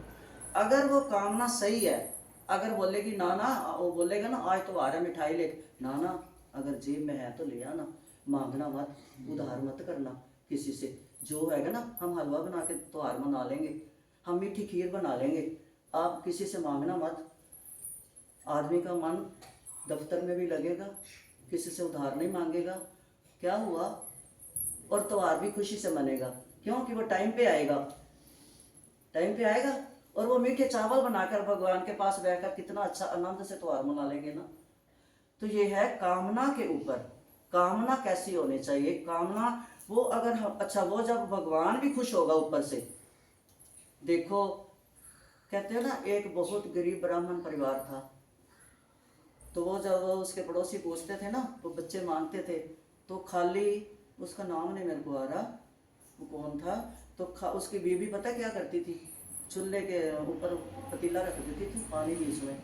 ये तो कुछ सच्ची घटनाएं भी हैं, सच्ची घटनाएं भी हैं दो, और अब यहाँ भगवान को पता है। तो वो कोई पूछता था ना, कहती सब्जी रखी है, अब चावल रख, तूने बनाया, नहीं नहीं रख के आई हूँ, कि मेरे आदमी की बदनामी ना हो, इसके घर में कुछ नहीं है। लोगों को कह दी थी मैंने रखा हुआ है, दाल रखी है, अब चावल बनाने हैं बस। तो वो भगवान भी ऊपर से खुश होते थे, और भगवान ने फिर उनको इतना दिया कि एक दिन भगवान खुद व्यापारी बन के आए। ठेले पहले होते थे, हाथ से खींच के लाते थे, छोटी छोटी बनी होती थी, उस पे दावल चाल और एक सेठ के मनीम बन के बोलते, ये ना तुम्हारा कोई ना पीछे दादे परदादे का ना तुम्हारा कोई देना था दुकानदार ने, वो उसने अब खाता खोला है, वो निकला है, तो ये तुम्हारे को ना उन्होंने राशन भेजा है। भगवान ने कैसे भर दिया भंडारा, उनका सबर सबूरी देख के।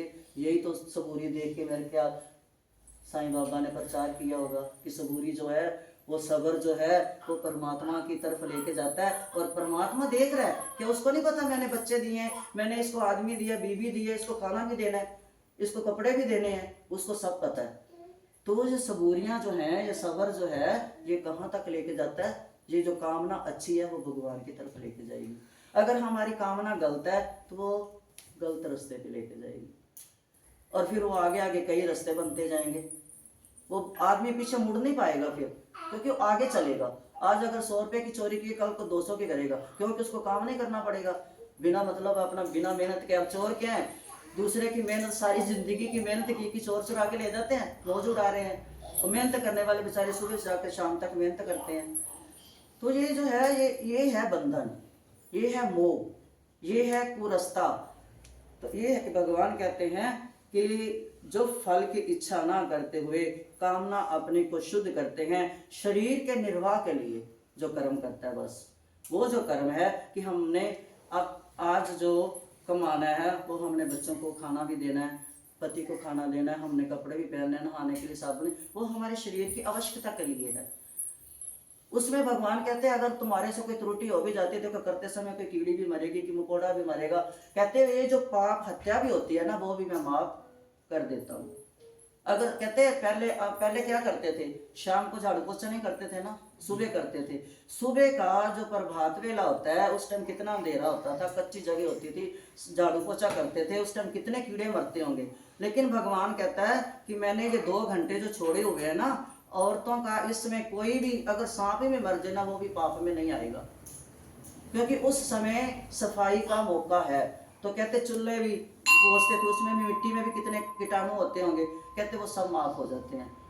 और पहले लोग शाम को कूड़ा बाहर नहीं फेंकते, अब शाम को ही फेंकना पड़ता है, क्योंकि दिन में फेंकने, अब सब उल्टा हो रहा है ना, सब उल्टा हो रहा है। इसीलिए धर्म में बरकत नहीं है, कितना कमाता है लोग, बरकत नहीं है। पहले शाम को झाड़ू पोछा नहीं कर, अब शाम को झाड़ू पोछा करना होता है, अब सब कुछ उल्टा हो गया। तो भगवान कहते हैं जो सुबह का किया हुआ कीड़े मकोड़े का जो हत्या है वो माफ करता हूँ, और जो अपने शरीर के निर्वाह के लिए जो कर्म करता है, धन कमाता है, भोजन कमाता है, उसमें जो पाप होता है, कोई झूठ बोला जाता है, कहता है वो भी मैं माफ करता हूँ। इसके बाद और बताओ प्रभु क्या करे, जब वो इन कामों में करने के लिए वो हमारे पापों को क्षमा करता है, तो फिर और बेचारा क्या करे।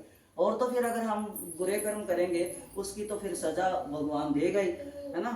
तो ये है कहता है मैं माफ करता हूँ। यदि अगर कोई पाप बन भी जाता है आपसे, तो मैं वो पाप लगने नहीं देता। जो मनुष्य भोग और संग्रह के लिए कर्म करता है जो लालच के लिए कि मेरी अगली पीढ़ी भी खाती रहे, मेरी ये पीढ़ी भी खाती रहे, जो उसके लालच के लिए करता है वो पाप से बच नहीं सकता। ये भगवान साक्षात गीता में कह रहे हैं, घर जाके खोल के पढ़ लेना, मैं अपने आप से कुछ नहीं सुना रही।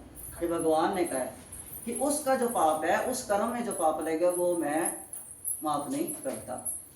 तो भगवान कहते हैं अगले श्लोक में, कहते हैं गत संगस्य मुक्तस्य ज्ञान वस्थित चेतसः यघा याचरथा करम समग्रम पर विलेते।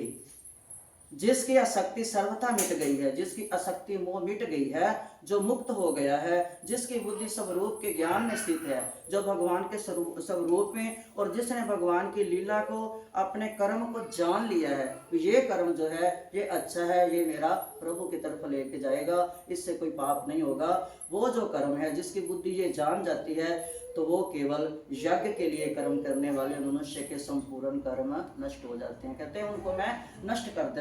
अगर भगवान के लिए कुछ कर रहे हो आप, तो उसमें भी अगर कोई त्रुटि होती है, कोई पाप, एक देखो वो कौन था, वो पहले कर्मा बाई क्या, हम सच्चा, भगवान सच्चा नहीं देखते। कर्मा बाई जब खिचड़ी बनाती थी, रात का कुछ भी पड़ा होता था, वो सुबह नहाती नोती कुछ नहीं थी, खिचड़ी बनाती थी, जो कुछ पड़ा उसमें डाल देती थी। वो पहले देखती थी भी इसमें नमक है कि नहीं, ज्यादा तो नहीं डल गया, गर्म तो नहीं है, मेरे भगवान को गर्म ना लगे, नमक तेज ना लगे, छोटा है उसको नमक तेज लगेगा। पहले देखती थी खा के, फिर भगवान को खिलाती थी। अब एक मेरे जैसा गया, वो तू क्या करती है, ना नहाती है ना धोती है। तो ऐसे जो भगवान के प्रेमी है, एक भगवान की माला बनाता था, कहता मेरे पास पैसे तो है नहीं, फूल फाल कहीं से तोड़ के ले आता था और माला बनाकर भगवान के लिए मंदिर जाने से पहले आप डाल के शीशे के आगे खड़ा होकर देखता था कि अगर अच्छी लग रही है तो तब मैं अपने भगवान को डालूंगा, अगर नहीं अच्छी लग रही तो फिर नहीं डालूंगा। एक दिन पुजारी ने देख लिया कि ये इसने माला पहने डाली है। अब पुजारी तो बहुत गुस्सा आ गया उसको। तो कहते उस दिन पुजारी जब श्रृंगार करने लगा भगवान का, माला उतारने लगा, वो माला जो थी भगवान के, उसके मन में विकार आ गया ना, उसकी जो माला थी, कहते भगवान की जो वहां पर सुई लगी हुई थी, कहते भगवान का खून निकल रहा था। पुजारी ने देखा ये क्या, तो कहते तूने उसको माला नहीं पहनाने दी ना, मैं तो अपनी माला उतार रहा था, मेरा भक्त लेके आ रहा था पहनने के लिए, तो तूने उतार कर, कहता वो तो झूठी थी, वो उसने पहले आप पहनी थी। कहते ऐसे कैसे। एक और ये महाराणा प्रताप है ना, जिस महाराणा प्रताप सुना है ना आपने, ये भगवान कृष्ण का इतना प्यारा था, माला से मेरे को उसका माला का याद आ गया। अब क्या करूं, आगे आगे भाव बह रहा है। तो वो माला जब जाते थे ना, राजा था फिर भी पहले मंदिर जाता था, भगवान को प्रणाम करता था, और जब भगवान की पहनी हुई माला उतरती थी वो प्रसादी लेकर जाता था, वो माला पहन कर जाता था। कहता था कि जब मैं ये माला मेरे गले में होती है ना, भगवान की प्रसादी उतरी हुई, तो मेरा सारा दिन राज्य कर्म करने में मेरे को अच्छा मेरा बीतता है, प्रजा के लिए अच्छा सोचता हूँ, अच्छा करता हूँ।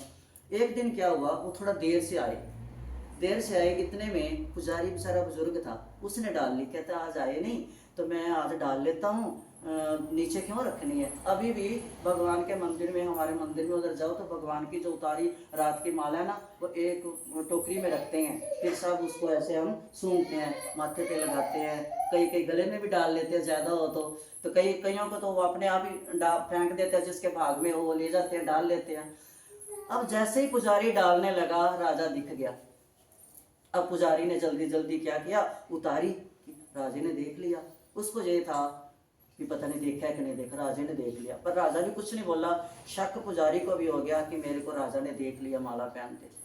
अब देखो, अब राजा भी दिन भर रात भर सोचता रहा कि पुजारी, मैं इतना भयानक हूँ जो पुजारी मेरे से डर गया, अभी राजा ने देख लिया, जल्दी जल्दी उतार दी। अब इधर से पुजारी डर रहा है और उधर से राजा डर रहा है। अब भगवान ने कहा दोनों मेरे भगत हैं, पुजारी भी सच्चा है और राजा भी सच्चा है। भगवान ने क्या किया, अब पुजारी बूढ़ा था, भगवान रात को अपने जो काले काले घुंघराले लटके निंदवाल थे ना, उनको सफ़ेद बना लिया।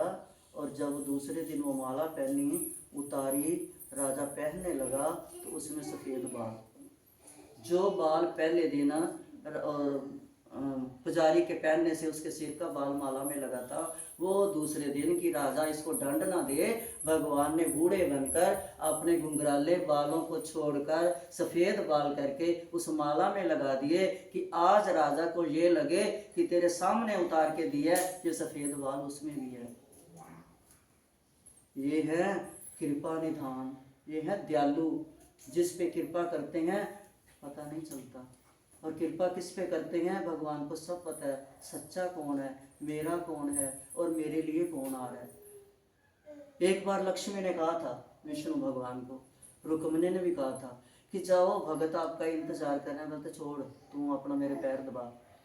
रुक्मिणी में कहते तू पंखा झोल, मेरा जो असली भगत है ना वो तो अभी घर में बैठा हुआ है। बोलती अच्छा असली भगत आपका घर में बैठा है? बोलते हाँ। बोलते ये तो मंगतों की लाइन लगी। भगवान बोलते लक्ष्मी को कि ये तो मंगतों की लाइन लगी हुई है, ये तो मंगते खड़े हैं, इनको डाल दूंगा बाद में भिक्षा। मेरा भक्त जो मेरे लिए आ रहा है ना उसको मैं तेरे को दिखाऊंगा। कुदरती उस दिन उसको बुखार था, अब टाइम निकल गया जो जिस टाइम आता था। भगवान ने लक्ष्मी बोलते पर कहती अब क्या हुआ? कहते बस मैं जा रहा हूँ, आज मेरा भक्त आ नहीं रहा, बीमार है, आज मैं उसके दर्शन करके आता हूँ।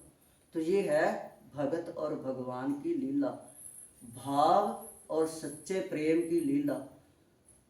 ये भगवान जो हैं ये आप मैंने तो खुद आजमाया है। हम पहले पूरा परिवार जाते थे, याद है विनय तेरे को, जब साथ डैडी रिटायर होके आए थे हम जाते थे मंदिर।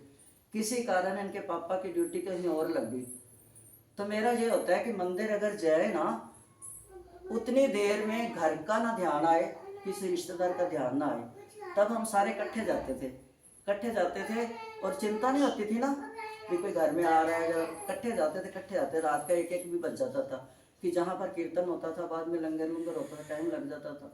पता नहीं शादी हुई थी कि नहीं, शादी नहीं इनकी हुई थी अभी। तो जब हम आए इनकी ड्यूटी लग गई कहीं और। अब मैंने सोचा अब वो कहाँ है, मैं कहाँ जाऊँ, अगर आने में देर लगेगी तो मेरा ध्यान रहेगा आ ना गए हो, दरवाज़ा बंद है, ताला लगा के आई हूँ। तो मैंने मंदिर जाना छोड़ दिया। जो हमारे महाराज जी थे जिन्होंने मेरे को इतना ज्ञान दिया, अनपढ़ को गीता पढ़ा दी, गूंगे को जैसे लंगड़े को पहाड़ पे चढ़ा देते हैं ना, तो अनपढ़ को गीता पढ़ा दी। वो गुरु जी कहते आप मंदिर नहीं आते। मैंने उनको बोला महाराज जी ऐसे ऐसे प्रभु जी तो चले जाते हैं और कहीं, और फिर मैं अगर इधर आऊँगी तो फिर मेरा ध्यान घर में रहेगा। तो बोलते ठीक है, आपके भाव जो है ना, अगर आपकी सच्ची भक्ति होगी ना तो आपको पता चल जाएगा कि आज मेरे भगवान ने कौन सी ड्रेस पहनी है। कहते बताने नहीं चाहिए अपने अनुभव, पर पता नहीं क्यों आज भगत ही बैठे हो इसलिए मेरे मन से निकल रहा है। तो मेरे को लगा कि आज मेरे भगवान ने, केशव ने मोरपंख की ड्रेस पहनी है। अब जैसे मेरी जाग खुली, मेरे मन में ये कि मैं जाके देखूं कि भगवान ने, देखो दूसरी तरफ ये भी था भी गुरु महाराज सच बोल रहे हैं कि झूठ बोल रहे हैं। सही बात तो ये थी कि थोड़ा ये था अंदर कि देखूं जाके भी जो कल गुरु जी ने बोला वो सही बोला है कि गलत बोला है। ये करना नहीं चाहिए, है ना, गुरु की माननी चाहिए, गुरु की परीक्षा नहीं लेनी चाहिए। अनजाने में भाव आया मैं देखूं जाके। मैंने इनको बोला कि मैं जाऊं, तो बोलते हैं इतनी सवेरे सवेरे क्या करेगी। अब मेरे को ये था कि मैं जाके देखूं। अभी मैं फिर आके मंदिर में बैठ गई। मैं क्या अच्छा अब पता नहीं तूने कौन सी ड्रेस डाल ली है। इतने में एक आवाज़ आ गई, कहती, और नरेश की माँ आ गई, कहती इसके दोस्त की मम्मी आ गई तरुण के, बोलती भाभी जी चलो मंदिर चले, एकादशी आज। मेरे को अंदर से इतनी खुशी हुई ना, चल जाके देखती हूँ। अब रास्ते में कुछ लेके जाते हैं फ्रूट फ्राट भगवान के लिए। अब मेरे को उस दिन ये था कि फ्रूट फ्राट छोड़ आके लेंगे हम, पहले एक बार देख के आए। वो फ्रूट कहती नहीं खाली हाथ। मैं नहीं आके ले जाएंगे। मेरे मन में तो यह था मैं जाके देखूं कि सही है कि भगवान ने आज ये डाली है। अब वो फिर वो ना, मैं छांट देर मत करा के दोबारा ले जाएंगे ना। फ्रूट लिया, अब गए, जब देखा जाके सीढ़ियाँ चढ़े, वही मोरपंख की ड्रेस, तो मेरा दिल करे जाकर इसके चरणों को पकड़कर और भगवान को शुक्रिया अदा करूं कि भगवान, और गुरु से माफ़ी मांगूं कि मैंने। लेकिन ये कहते हैं भगवान, अगर हमारी भावना सच्ची है ना, वो कहते हैं तू मंदिर में नहीं आ सकता, अगर मंदिर ये तेरे मन में चला गया तो मैं रोज तेरे को रात को दर्शन दूंगा। वो देता है। कब देता है? जब आप मंदिर में आते हो तो भगवान को देखा करो। जो भी आप जिस भगवान को मानते हो उसको देखा करो कि भगवान आज आपको देखकर मुस्कुरा रहे हैं।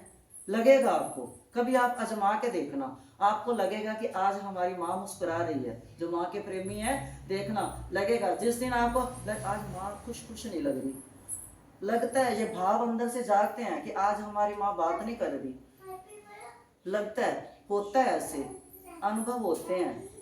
लेकिन वो तब होते हैं जब उसकी कृपा हो जाए या हमारी सच्ची तार उसे, कहते ना, जब मिले तार से तार क्यों ना मिले कन्हैया, जब मिले तार से तार क्यों ना मिले कन्हैया। वो कहते हैं वो मिलता है, पर जब दिल की तार, अब टेलीफोन तभी आता जब हम उसका कनेक्शन उससे जोड़ेंगे जाके, है ना, इंटरनेट से जोड़ेंगे तभी फोन चलेगा। नहीं तो फोन भी है, इंटरनेट भी लगा हुआ है, अपनी जगह पर है, फोन अपनी जगह पर, तब चलेगा जब ये तार उसमें जुड़ेगी। तो जब हमारे मन की तार भगवान की तार से जुड़ेगी तभी तो तार से तार मिलेगी ना। तो ये है, भगवान कहते हैं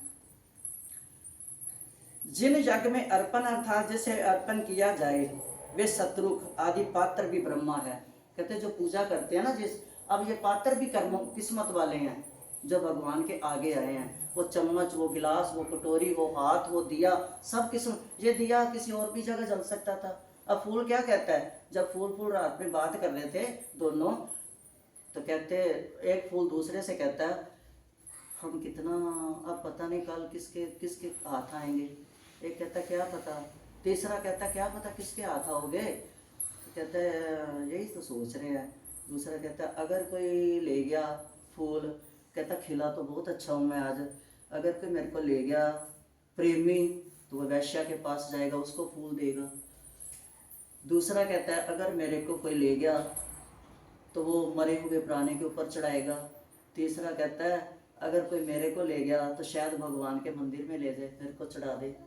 तो ये कहते हैं वो चीज भी किस्मत वाली है जो भगवान तक आती है। ये दिए किस्मत वाले हैं, और भी दिए उस दुकान में थे ना, कहीं कहीं गए होंगे, लेकिन ये दिए जो यहाँ पर आए हैं, ये जो घी जो भी आया, जो सामान आया, वस्त्र आया, जो भी आया, ये भगवान का था जो किस्मत वाले। इनका एक एक तार भी कपड़ों की किस्मत वाली है जो भगवान के तन पे लगते हैं। अब भगवान कृष्ण के मन, अब भगवान ने मोर मुकुट क्यों पहना, पता है क्यों पहना? भगवान की बंसुरी कहाँ से आई पता है? नहीं, बांसुरी जो है ये शंकर भगवान लाए थे। शंकर भगवान ने अपने हाथ से बांस की पोरी काटी थी और बैठ के बनाई थी। कहते खिलौना कौन सा लेके जाऊं, पार्वती को कहते, बोलती है मैं क्या बताऊं भी कौन सा खिलौना लेके जाओगे। फिर शंकर भगवान ने बांसुरी बनाई, बांस की, वो लेके आए। और जो काली कमली क्यों नहीं उतारते अपने मोढे से भगवान, काली कमली वाला, ये जो काली कमली है ये ब्रह्मा जी और विष्णु ने, ताना शंकर जी ने, तीनों ने बनाई है मिलके, अपने हाथ से बुनी है। और ये ही कमली कहते मैं नहीं ओढ़ूंगा। जब जगदम्बा पैदा होगी, वो रात का बाद में आई थी, उसके नीचे जब ये गुदड़ी बन के बिछी थी, वो गुदड़ी भगवान ने अपने मोढे पर रखी थी। बंसुरी शंकर भगवान ने दी। जो काली कमली है वो भी तीनों देवताओं ने दी, कृष्ण रूप में बाद में आया। और जो मोर मुकुट है, अब कहते हैं ना मोर मुकुट, मोर मुकुट, मोर मुकुट, भगवान हम सोने का मुकुट नहीं पहनते, मोर मुकुट पहनते हैं। ये क्यों पहनते हैं? इसका बहुत बड़ा कारण है। ये जब राम जी वनवास में गए थे तब सीता माता को प्यास लगी। सीता माता को प्यास लगी तो राम जी कहते अच्छा ढूंढता हूँ जल कहीं। उधर से मोर आ रहा था। कहते मोर को तू जंगल का राजा है, तेरे को पता हो कहीं जल है? मोर कहता हाँ है, पर बहुत दूरी पे है। कहते ठीक है चल मैं लेके आता हूँ। सीता को बोलते तू जहाँ बैठ मैं जल लेके आता हूँ। अब मोर आगे आगे, राम जी पीछे पीछे। लीला थी भगवान की, पीछे पीछे भगवान राम जा रहे हैं और मोर चलता चलता बहुत दूर तक गया। इतनी गर्मी थी कि मोर के अभी भी पैर, कहते हैं ना पैरों को देखता है तो मोर होता है, पंख कितने सुंदर है, लेकिन पैर मोर के, तो वो पैर भी जल गए। एक एक पंख जो था गर्मी की बजाय गिरता गया, गिरता गया, गिरता गया। भगवान देख रहे हैं। जहां पर पानी था वहां पर मोर मूर्छित होकर गिर पड़ा। मानिए भगवान ने उसको उठाया मोर को और अपनी गोदी में हाथ में लिया, गेंद की तरह, जैसे गेंद को हाथ में लिया, गेंद की मुक्ति की, अपने बाप की जगह गेंद को दी, तो वैसे ही मोर को उठाया। जब भगवान के हाथ में आ जाता है तो मुर्दा भी जीवित बन जाता है। मोर को बहुत प्यार किया और बोलते उसको दोबारा पंख हो गए। बोलते अब तू मेरी कुर्बानी के लिए, मेरी प्यास बुझाने के लिए तूने अपनी कुर्बानी दे दी। एक एक मोर पंख जो तेरा गिर गया, तू बेहोश हो गया। कितनी एक बाल किसी का उखाड़ो तो कितनी दर्द होती है। तो भगवान ने कहा अब मैं दिल करता है कि ये जो तेरे पंख गिरे हैं ना, अपने सिर पे धारण करूं। तूने मेरे लिए कुर्बानी दी है, पर अब मैं धारण कर नहीं सकता, क्योंकि मैं वनवास में हूँ, मैं मुकुट पहन नहीं सकता। कृष्ण रूप में जब आऊंगा, एक पल भी तेरे बिना मैं नहीं रहूंगा। ये मोर मुकुट वो है, मोर पंख वो है, राम जन्म का उसको वचन दिया हुआ ये मोर पंख है। मोर मुकुट ऐसे नहीं है। माँ की लाल साड़ी, आप जिस भी भगवान के गुरु के जिस भी दर्शन करते हो, देखा करो भी यही चीज क्यों है, इसके लिए, इसके पीछे क्या राज है। अब लाल साड़ी माँ पहनती है, लाल चुनरी है उसकी, और भी तो हो सकती है, और देवियों की भद्रकाली की काली है, पर जो स्वरूप है असली भजन, असली जो हमारे लिए रूप है वो यही दुर्गा का ही है। तो लाल साड़ी क्यों है। किसी ने पूछा माँ से सवाल किया कि आप लाल साड़ी और लाल चुनरी क्यों पहनती है। बोलती माँ ने कितना सुंदर जवाब दिया कि कई पापी, कई अपराधी, कई राक्षस मैंने मारे हैं। काली रूप जब मैंने धारा था, रक्त बीज का रूप किया था। रक्त बीज वो राक्षस था जो मरता नहीं था, उसका जहाँ एक बूंद गिरती थी वहां से राक्षस पैदा हो जाता था। अब माँ इतना युद्ध कर रही थी, हार गई माँ। अपनी सारी योगिनियों को बुलाया, सब योगिनियां हार गई। रक्त बीज क्यों मरे, वो खून के कितने छींटे गिरे उतने राक्षस पैदा हो जाए। अब माँ ने कहा काली को तू रूप धार। माँ काली ने रूप तब धारण किया था, तो खप्पर हाथ में लिया और जो कहते बूंद नीचे ना गिरे। माँ ने कहा बूंद एक नीचे ना गिरे तब ये मरेगा। उसका नाम ही रक्त बीज था कि उसके बीज रक्त की बूंदे थी। जैसे ही वो फिर पीती गई माँ, खून पीती गई और माँ मारती गई दुर्गा उनको। जब खत्म हो गया तो माँ का क्रोध था वो बढ़ गया, और तो अब उसको जो राक्षस खत्म हो गए, देवताओं की बारी आने लगी। तो भगवान ने बोला, विष्णु ने शंकर जी को इशारा किया, जल्दी करो जल्दी करो, माँ का क्रोध काबू नहीं आ रहा। शंकर जी जल्दी जल्दी जाके जिधर से माँ काली आ रही थी नीचे पैरों में लेट गए। इसीलिए माँ पार्वती की सब जो क्यों आशीर्वाद लेते हैं। जैसे माँ काली आ रही थी अपने गुस्से में ध्यान से शंकर जी के ऊपर पैर आया, माँ हैरान होगी भी मेरा पति मेरे नीचे, एकदम हैरान होगी कि ये क्या मेरे से पाप हो गया। तो भगवान ने कहा ये मेरी ही लीला से तेरे कोई पाप नहीं लगेगा। बोलती नहीं आप पति हो मेरे, आपके ऊपर मेरा पैर आ गया। बोलते नहीं मैंने तेरे को पता नहीं चल रहा था, तुम अब आपे से बाहर हो गई थी। तेरी शक्ति को, वो जो काली शक्ति को खींचने के लिए मैं तेरे नीचे लेटा हूँ, तेरी शक्ति को खींचा है। तो ये काली रूप था। तो माँ ने कहा जो इतने अपराधी मैंने मारे हैं ना, जो उनका खून लाल पिया है ना, उसी लिए मेरे को लाल रंग प्यारा है। माँ कोई भी जो चीज, किसी का वस्त्र है, किसी का हनुमान जी लाल लंगोट क्यों पहनते हैं, संदूर का टिक्का क्यों लगाते हैं, गणेश जी को संदूर क्यों प्यारा है, ये सारा। अब गणेश जी सब कहते हैं माँ पार्वती का पुत्र है, लेकिन ये तो माँ लक्ष्मी का भी पुत्र है। ये तो अनादि से विनायक रूप में आ रहा है। जब गणेश माँ नहीं था, माँ ने विनायक के दर्शन किए थे। गणेश माँ पार्वती का नहीं है। अगर खाली माँ पार्वती का गणेश होता तो लक्ष्मी के साथ दिवाली में क्यों पूजा जाता। अब दिवाली में माँ गौरा नहीं है, साथ में शंकर जी नहीं है, सरस्वती और लक्ष्मी है। क्यों है, क्योंकि लक्ष्मी का पुत्र भी है। लक्ष्मी माँ का जब पुत्र बना था, इनके नाम फिर अलग अलग थे। किसी ने गुणेश रखा, किसी ने विनायक रखा। ये सब नाम तभी पड़े हैं इनके, हर के अलग अलग पुत्र रहे हैं। एक ऋषि के पुत्र बन के रहे हैं, उसने बात भी मेरे को विनायक जैसा पुत्र चाहिए। माँ ने भी महल का पुतला बनाया था ना, तो कहती थी विनायक जैसा पुत्र चाहिए मेरे को। अब विनायक आ गए उसमें। गणेश माँ के खाली नहीं है। ये सब देखा करो। भगवान को संदूर क्यों चाहिए, भगवान जो संदूर क्यों लगाते हैं, ये सब देखा करो। तो वो है भगवान के दर्शन, वो भगवान की लीला के दर्शन है। भगवान को यही क्यों प्यारा है, हलवा क्यों प्यारा है, खीर ही क्यों प्यारी है, ऐसे उसके भावों को देखा करो, जाना करो, तो भगवान की लीलाओं का स्मरण होता है। तो ये बोल गीता मैया की जय। अब तो भाव बहने लगे, बस अब मोड़ पे चलते हैं। तो भगवान कहते हैं कि देव देव मेवा परे जगम योगिना पर्युपासते। पर्युपासते बहुत सुंदर शब्द है, पर्युपासते। ब्रह्म अग्ना व परे यज्ञम यज्ञ नेवो पजु हति। अन्य योगी लोग देव भगवत अर्पण रूप, भगवत दर्पण रूप यज्ञ का ही अनुष्ठान करते हैं। और दूसरे योगी लोग, पहले यज्ञ बहुत होता था, अब पता भी यज्ञ नहीं हो सकता, तो अब सिर्फ भगवान का आरती पूजन और जप कीर्तन। कहते जो पहले यज्ञ में मिलता था वो 1 घंटे के कीर्तन में मिल जाता है। तो वो कहते भगवान कि अब यज्ञ के द्वारा जीव आत्मा जो यज्ञ हवन करते थे वो अब सत्संग के रूप में बदल दो, क्योंकि कलयुगी जीव कहाँ से लकड़ी लाएंगे, कब, इतना टाइम नहीं है।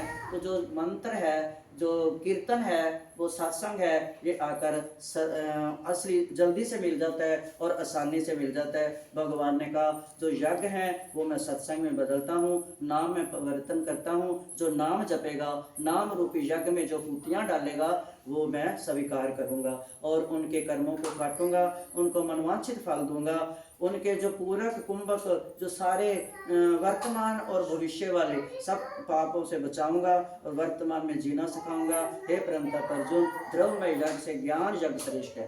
कि वो जो यज्ञ के लिए हवन चाहिए, जौ चाहिए, घी चाहिए, लकड़ियाँ चाहिए, सब उससे यज्ञ से ज्ञान यज्ञ जो ये श्रेष्ठ है। कि जिसको ज्ञान हो गया कि मैं ये अच्छा कर्म कर रहा हूँ, अच्छे कर्मों की भूतियाँ जो अपने जीवन में लाएगा, तो वो ज्ञान यज्ञ जो है वो दूसरे यज्ञ से श्रेष्ठ है। और इससे उसमें द्रव्य चाहिए, सब कुछ चाहिए। और कहते ज्ञान यज्ञ से भी श्रेष्ठ वो है जो मेरे को मान जाता है, जो मेरे शरणागत हो जाता है, जो किसी भी पदार्थ द्रव्य की इच्छा नहीं करता। कहते उस तत्व ज्ञान को तत्व ज्ञानी दर्शी महापुरुषों के पास जाकर समझ, और उसको कहते जा तो अब कोई गुरु ढूंढ। केशव कह रहे हैं अब तो कोई गुरु ढूंढ, जाकर उनसे सीख भी यज्ञ क्या है, कर्म क्या है, कर्म क्या है। भगवान कह रहे हैं अर्जुन को उससे तत्व ज्ञान प्राप्त कर, कि मैंने भी गुरु से किया था। भगवान खुद कह रहे हैं कि गुरु के बिना कुछ नहीं है। अब किसी गुरु से जाके तू शिक्षा ले, किसी महापुरुष के पास जा, उनके पास बैठ, जान, मोह का नाश कर, तत्व ज्ञान की प्राप्ति कर कि मैं कौन हूँ, भगवान मेरे को किस लिए इस कर्म में लगा रहे हैं। उस चेतन को जान के अर्जुन, जैसे प्रज्वलित अग्नि ईंधन को सर्वथा भस्म कर देती है, ऐसे ही ज्ञान रूपी अग्नि जो तेरे कर्म हैं, जो तेरे अच्छे कर्म नहीं है, जो तूने बुरे कर्म किए हुए हैं, उनको भी स्वाहा कर देगी। जैसे बहुत बड़ा घास का ढेर हो, एक छोटी सी तीली उसको जला देती है, ऐसे ही तेरा एक ज्ञान जो है, ज्ञान रूपी यज्ञ की जो बुद्धि, उसमें सारे तेरे बुरे कर्मों को सूखी घास की तरह जला देगी। ये भगवान अर्जुन को कह रहे हैं कि इस मनुष्य लोक में ज्ञान के समान पवित्र करने वाला निस्संदेह और कोई साधन नहीं है। नाम रूपी जल जब पड़ेगा तो सारी कलमश तेरे चित्त की, बुद्धि की, तन की, मन की, सब कलमश को धो देगा। ये नाम रूपी जल जो है, नाम जो है ये कलयुग में कहते हैं ना, कलयुग केवल नाम आधारा, सिमर सिमर नर उतरे पारा, राम श्री राम जय जय राम। कहते नाम जो है, नाम रूपी गंगा में डुबकी लगाओ। जो जितेंद्रिय तथा साधन प्रायण है, ऐसा श्रद्धावान मनुष्य ज्ञान को जो प्राप्त हो जाता है, वो ज्ञान को प्राप्त होकर तत्काल परम शांति को पा जाता है। जिसको ज्ञान हो गया कि क्या करूंगा, ये नश्वर है, इसको लालच करके क्या करूंगा, ये तो यहीं रह जाना है। अब सुबह का भोजन पकाया जो दूसरे दिन खराब हो जाता है, इकट्ठी कई सामग्री, ये कहाँ तक बचा के रखूंगा। देखो अगर भगवान ने, जब कहीं मैं सुसरी ससरी देखती हूँ ना, कीड़ा देखती हूँ दाल में, चावल में, तो मैं कहती हूँ भगवान ये तूने बड़ा अच्छा सोच के बनाया। गुस्सा तो आता है ना, इसमें कीड़ा डल गया। अगर भगवान ने ये सोचो कि दान अनाज में अगर कीड़ा ना भगवान ने बनाया होता, हमारे को रोटी ना मिलती। बोलो कैसे नहीं मिलती। क्यों कि जो सोने के व्यापारी हैं सोना अंदर इकट्ठा कर लेते हैं, तो ये धान भी वो इकट्ठा कर लेते तिजोरियों में, गोदामों में, हमारे तक आता ना। अब अगर कीड़ा ना लगता, कीड़ा लगता तो कहते ना जल्दी निकालो इस माल को, थोड़ा कम रेट में निकाल दो।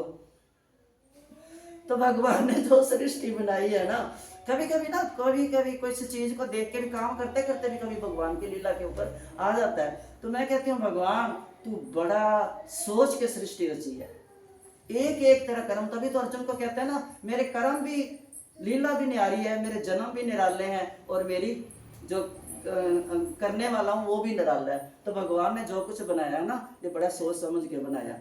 कहते वो शांति प्राप्त कर, उसको शांति आ जाती है। अरे छोड़ परे, क्या करना, गुजारा तो हो रहा है ना, आज के लिए है ना, खा के सोएंगे, प्रभु सुबह और देंगे।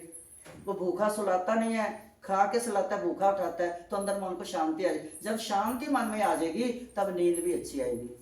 नहीं तो मन भटकता रहेगा, नींद भी नहीं, हाय आज ये नहीं है, कल ये लाना, वो लाना, ये करना, वो करना, मन भटकता रहेगा, नींद भी नहीं आएगी, थकान भी नहीं उतरेगी, सो जब दूसरे दिन काम करना वो भी नहीं होगा। अगर शांति से सो जाएंगे, नहीं प्रभु रखेगा, प्रभु देगा हमें, आज सुला रहा, सुबह उठाएगा, देगा, तो हमारे मन को शांति मिलेगी। जब शांति प्राप्त हो जाती है तो साधन अपने आप बन जाते हैं, अपने आप। तब भगवान भी श्रद्धा फिर बढ़ जाती है, विश्वास भी बढ़ता है। जब शांति आएगी ना तो फिर श्रद्धा भी बढ़ेगी, भगवान देगा ना हमारे को, भगवान में श्रद्धा जाएगी। जब श्रद्धा जाएगी तो विश्वास भी आएगा, विश्वास होगा, नहीं भगवान ने कल हमारे को दिया था ना, आज भी देगा।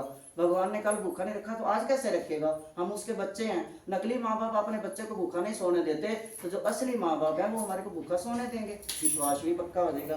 तो कहते शांति के साथ श्रद्धा और विश्वास भी आते जाएंगे। जब विश्वास आएगा, आस आएगी, आस भी पक्की होगी, तब विवेकहीन बनेगा, श्रद्धा रहित, संशय, आत्मा से संशय निकल जाएगा। वो मनुष्य जो है, जब उसका संशय निकल गया तो वो धर्मात्मा बनेगा।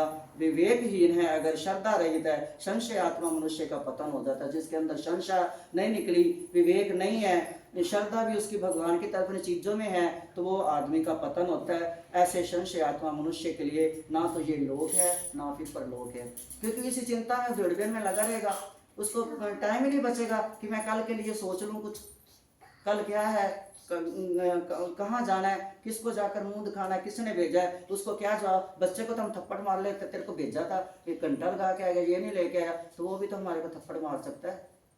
वो थप्पड़ क्या है, दुखों के, दुख ही देगा ना फिर, या तो रोग देगा, बीमारियां देगा, व्याधियां देगा, तो वो भी थप्पड़ मार सकता है। ऐसे भगवान कहते हैं कि मनुष्य के लिए ये लोक भी हितकारक नहीं बनता। हम वो समय गवा लेते हैं, ना यहाँ के कुछ कर पाते हैं, ना परलोक का कुछ सोच सकते हैं। तो कहते हैं विवेक और श्रद्धा की आवश्यकता सभी साधनों में है। कोई भी काम करो, अब देखो अगर खाना बनाते हैं उसमें ध्यान से ना बनाएंगे, नमक ज्यादा हो जाएगा। चाय बनाते हैं, ध्यान तो सब में लगाना है, विवेक भी सब में हो, ज्ञान भी सब में हो, तभी फुल्का अच्छा बनेगा, रोटी अच्छी बनेगी। ज्ञान विवेक तो सब में चाहिए, चाहे वो कर्म अपने पेट पूजा के लिए हो, चाहे वो भगवान के लिए हो। तो कहते हैं जो ये विवेक और जिसमें श्रद्धा है, ये सभी साधनों के लिए है। संशय आत्मा मनुष्य में विवेक और श्रद्धा नहीं होते। जो संशय है जिसके, अब क्या है, भगवान पत्थर की मूर्ति तो है, जब संशय है मन में तो भगवान में मन ही नहीं लगेगा। जब भगवान में मन नहीं लगेगा तो फिर हम उसकी पूजा क्यों कर रहे हैं।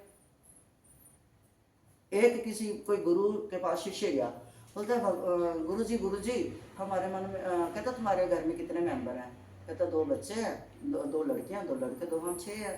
कहते अच्छा 6 है। कहते हाँ। गुरुजी फिर बोलते गिन ले। कहते गुरुजी गिने हुए हैं, क्योंकि वो बात है कि जो नहीं गिनने वाली, 4 बच्चे 2 हमें 6 जने। तो बोलते जो घर में ठाकुर बिठाया वो, कहते वो तो भगवान है ना। कहते वो भी तेरे घर का मेंबर है। जिस दिन तेरे को ये आ गया कि ये मेरे घर का मेंबर है, जो तूने भगवान की मूर्ति रखी हुई है उसको 7वां तूने अपना मेंबर मान लिया, तो समझ तूने भगवान को। कितने तरीके आसान बताए हैं भगवान ने। ये 18 लिहाजों है, मैं तो कहती हूँ गीता के 18 सीढ़ी है भगवान के नजदीक जाने के लिए। ये भगवान ने बहुत सरल से सरल, सरल से सरल, इसमें कोई पैसा नहीं लगता, कोई कुछ नहीं लगता। राजा लोग पैसे से कर सकते हैं, उसने हमारे लिए भी रखा हुआ है सिंपल। तो कहते हैं कि जो मनुष्य, ऐसे मनुष्य परमार्थ मार्ग से पतन हो जाता है, जिनका संशय नहीं जाता, उनका परमार्थ भी असफल हो जाता है। उसका ये लोक भी बिगड़ जाता है और परलोक तो बिगड़ेगा ही बिगड़ेगा। जब हमारे को रात की नींद नहीं ठीक आएगी तो दिन में तो हमारे को जब बुखार या थकावट, दुकान में काम करने का मन नहीं लगेगा, घर का काम करने का मन नहीं लगेगा। अगर रात को नींद अच्छी आए अगला दिन भी अच्छा लगेगा। रात ये लोक लगा लो और दिन अगला पर लोक लगा लो, अनुभव लगा लो, है ना। तो कहते हैं फिर अंत में कहते हैं, अंत श्लोक में कहते हैं योग सन्ने सत्कर्माणं ज्ञान संचिन संशयम आत्मवंतम ना कर्माणि निबंधन्ति धनंजय। हे धनंजय, हे अर्जुन, हे पृथा पुत्र, हे परंतप, योग के द्वारा जिसका संपूर्ण कर्मों से संबंध विच्छेद हो गया है और विवेक ज्ञान के द्वारा जिसके संपूर्ण संशय का नाश हो जाता है, ऐसे स्वरूप परायण मनुष्य को कर्म नहीं बांध सकता। उसको कर्म कैसे बांधेगा? बांध ही नहीं सकता। तस्माद् ज्ञान संभूतम हृत सथम ज्ञान सिनात मनः चित्तवैनम संशयम योग मातिष्ठो तिष्ठम भारत। इसलिए हे भरतवंशी अर्जुन, हृदय में स्थित इस ज्ञान से उत्पन्न अपने संशय का ज्ञान रूप तलवार से छेदन कर दे। जो तलवार तूने नीचे डाल दिया है ना, अभी मैं युद्ध नहीं करूंगा, इस तलवार को उठा और जो तेरे अंदर संशय इसको काट, इसको संशय को निकाल और छेदन करके समता में स्थित हो जा कि सब बराबर हैं, सब में हरि है, हरि सब में है और सब हरि में है, मैं तो ऐसे ही हूँ। अपने अंदर से ये संशय निकाल दे, समता में आ जा और खड़ा हो जा, युद्ध कर। अंत में कहते हैं खड़ा हो जा। पहले सारे श्लोक अर्जुन के सुन रहे थे, अब सारे श्लोकों में भगवान ने फिर अंत में बोलते हैं खड़ा हो जा, उठ युद्ध कर। बोल श्री कृष्ण भगवान की। ओम तत्सत। श्रीमद् भगवद गीता उपनिषदो ब्रह्म विद्यायां योग शास्त्रे श्री कृष्ण अर्जुन संवादे ज्ञान कर्म संन्यास योग नाम चतुर्थोध्याय। श्री कृष्ण अर्पणम। जो कुछ पढ़ा हमने, जो कुछ सुना, हे हरि आपके अर्पण। इतना कहकर कल मैंने मातम नहीं सुनाया, आज मेरे को याद आ रहा है। अगर टाइम नहीं हो रहा ज्यादा तो नहीं हो रहा, 5 मिनट का जाने थे, 5 मिनट का है। लक्ष्मी माँ फिर कहती है कि विष्णु जी को कि गीता सुन के कोई कृतार्थ हुआ? चौथे अध्याय का मातम है ये। वो कहते हाँ हुआ। कहते कौन हुआ? कहते एक काशी में एक ब्राह्मण रहता था, वो वेद पाठ करता था। उसके कोई औलाद नहीं थी। तो गीता के चौथे अध्याय का वो नित्य उसका नियम था, काशी गंगा में स्नान करना है और पैड़ी पर बैठ के गंगा के किनारे चौथे अध्याय गीता का पाठ करना है। वो सन्यासी एक दिन उसके मन में आया कि मैं कहीं जाकर तीर्थ करके आऊँ, थोड़ा घूम के आऊँ। वो घूमने के लिए निकले। आगे बहुत गर्मी थी, पहले जंगल ही जंगल होते थे सारे, गर्मी थी। उनके मन में आया कि विश्राम करना, और तो कुछ दिखा नहीं। पहले वो बेरियों का एक झुंड बाग आया। अब बेरी के पेड़ तो थोड़ा छोटे छोटे होते हैं, लेकिन फिर भी उनको गर्मी बहुत लगी, थकावट भी थी, गर्मी भी थी, प्यास भी थी। वो बेरियों के नीचे जगह दे के लेट गए। अब ऐसे लेटे कि थोड़ी जगह कम थी। एक बेरी को साधु के पैर लगे, दूसरी बेरी को साधु का सिर लगा। दोनों बेरियां धड़ाम से नीचे गिरी। अब साधु उठ के चले गए, गर्मी हो गई है। अब वो बेरियां जो गिरी वो अगले जन्म में जाकर किसी ब्राह्मण के घर पैदा हुई, थोड़ी बड़ी हुई। उनको याद आया, उनकी माँ कहती तुम्हारी शादी करते हैं। माँ बाप कहते अब वो दोनों बहनें आपस में बातें करें, हम शादी नहीं करेंगे, हम पहले वो देखेंगे जाके जिसने हमारे को बेरी की देह से छुड़ाया है, उसको देखें जाके किसने छुड़ाया हमको। दोनों ने सलाह की, माँ बाप से बोले हम ना थोड़ा तप करके आते हैं, तब शादी करेंगे, तीर्थ करके आते हैं। अब माँ बाप की लाडली बेटियां थी, बड़ी मुश्किल से मिली थी। उन्होंने बोला जाओ, पहले भेज देते थे तप करने के लिए। अब माँ गौरा को देखो, पहले नहीं मानी माता, फिर उसने किया तप जाके, कितने 1000 साल सूखे पत्तों तक आ गई थी, हवा को खाने तक। तो कहते जाओ। अब गई, उनको तप तो क्या करना था, उन्होंने उस साधु को ढूंढना था। चलते चलते चलते चलते चलते चलते काशी नगरी पहुंच गई। देखा कि वो साधु बैठा है, गीता पढ़ रहा है, पास में खड़ी हो गई है, प्रणाम किया। बोलती है आप हमारे को जानते हो? बोलते मैं कैसे जानता हूँ, आप देवियाँ, मैं ठहरा सन्यासी, मैं कैसे जानता हूँ? बोलती नहीं, आप नहीं जानते हमारे को, लेकिन आपने हमारा उद्धार किया, आप याद करो, एक बार आप सोए थे बेरियों के झुंड में, मेरे को पैर लगे थे, दूसरी कहती मेरे को सिर लगा, तो हम बेरी की देह से छूटी थी, हम वही बेरियां जो दो हैं, हम वही कन्या हैं। तो बोलते इसमें मेरा तो कोई नहीं। कहते फिर आपके शपथ से हमारी देह कैसे छूटी? बोलते बस मेरे को ये नहीं पता, मैं तो कुछ नहीं करता, ना तो मैं पूजा करता हूँ, मेरे को आता ही नहीं कुछ भी करना, सिर्फ नहाकर गंगा में गीता के 4थे अध्याय का पाठ करता हूँ। बोलती फिर वो हमारे को सुनाओ। बोलते वो तो सुना दूंगा मैं, वो है मेरे पास, जल पास में रखा। तभी तो कहते हैं ना जल छिड़कना चाहिए, कि अगर कोई मान लो कोई कीड़ा मकोड़ा उसके ऊपर भी जाता है तो उसका भी उद्धार हो जाए। हर चीज़ का महत्व है। तो वो कहते ठीक है, गीता का अध्याय सुनाया। अब गंगा जल पास में था, गंगा जल पिया। उन देवियों के लिए विमान आए, दोनों स्वर्ग में चली गई। तो ये गीता के 4थे अध्याय का महात्म है। गीता तो वो है कि जो इसको पढ़ता है उसको छूने से ये कल्याण कर देती है, और उसका कितना भाग्य होगा जो इसको पढ़ेगा, हाथ में लेकर अपने साथ रखेगा, इसको जानेगा, इसको मानेगा। गीता एक अनूठा, अनुपम और अलौकिक शास्त्र है। गीता एक वो सागर है जिसमें अनमोल मोती हैं। जो इसको पढ़ेगा वो पाएगा, गीता उसका उद्धार करेगी। बोल गीता महारानी की जय।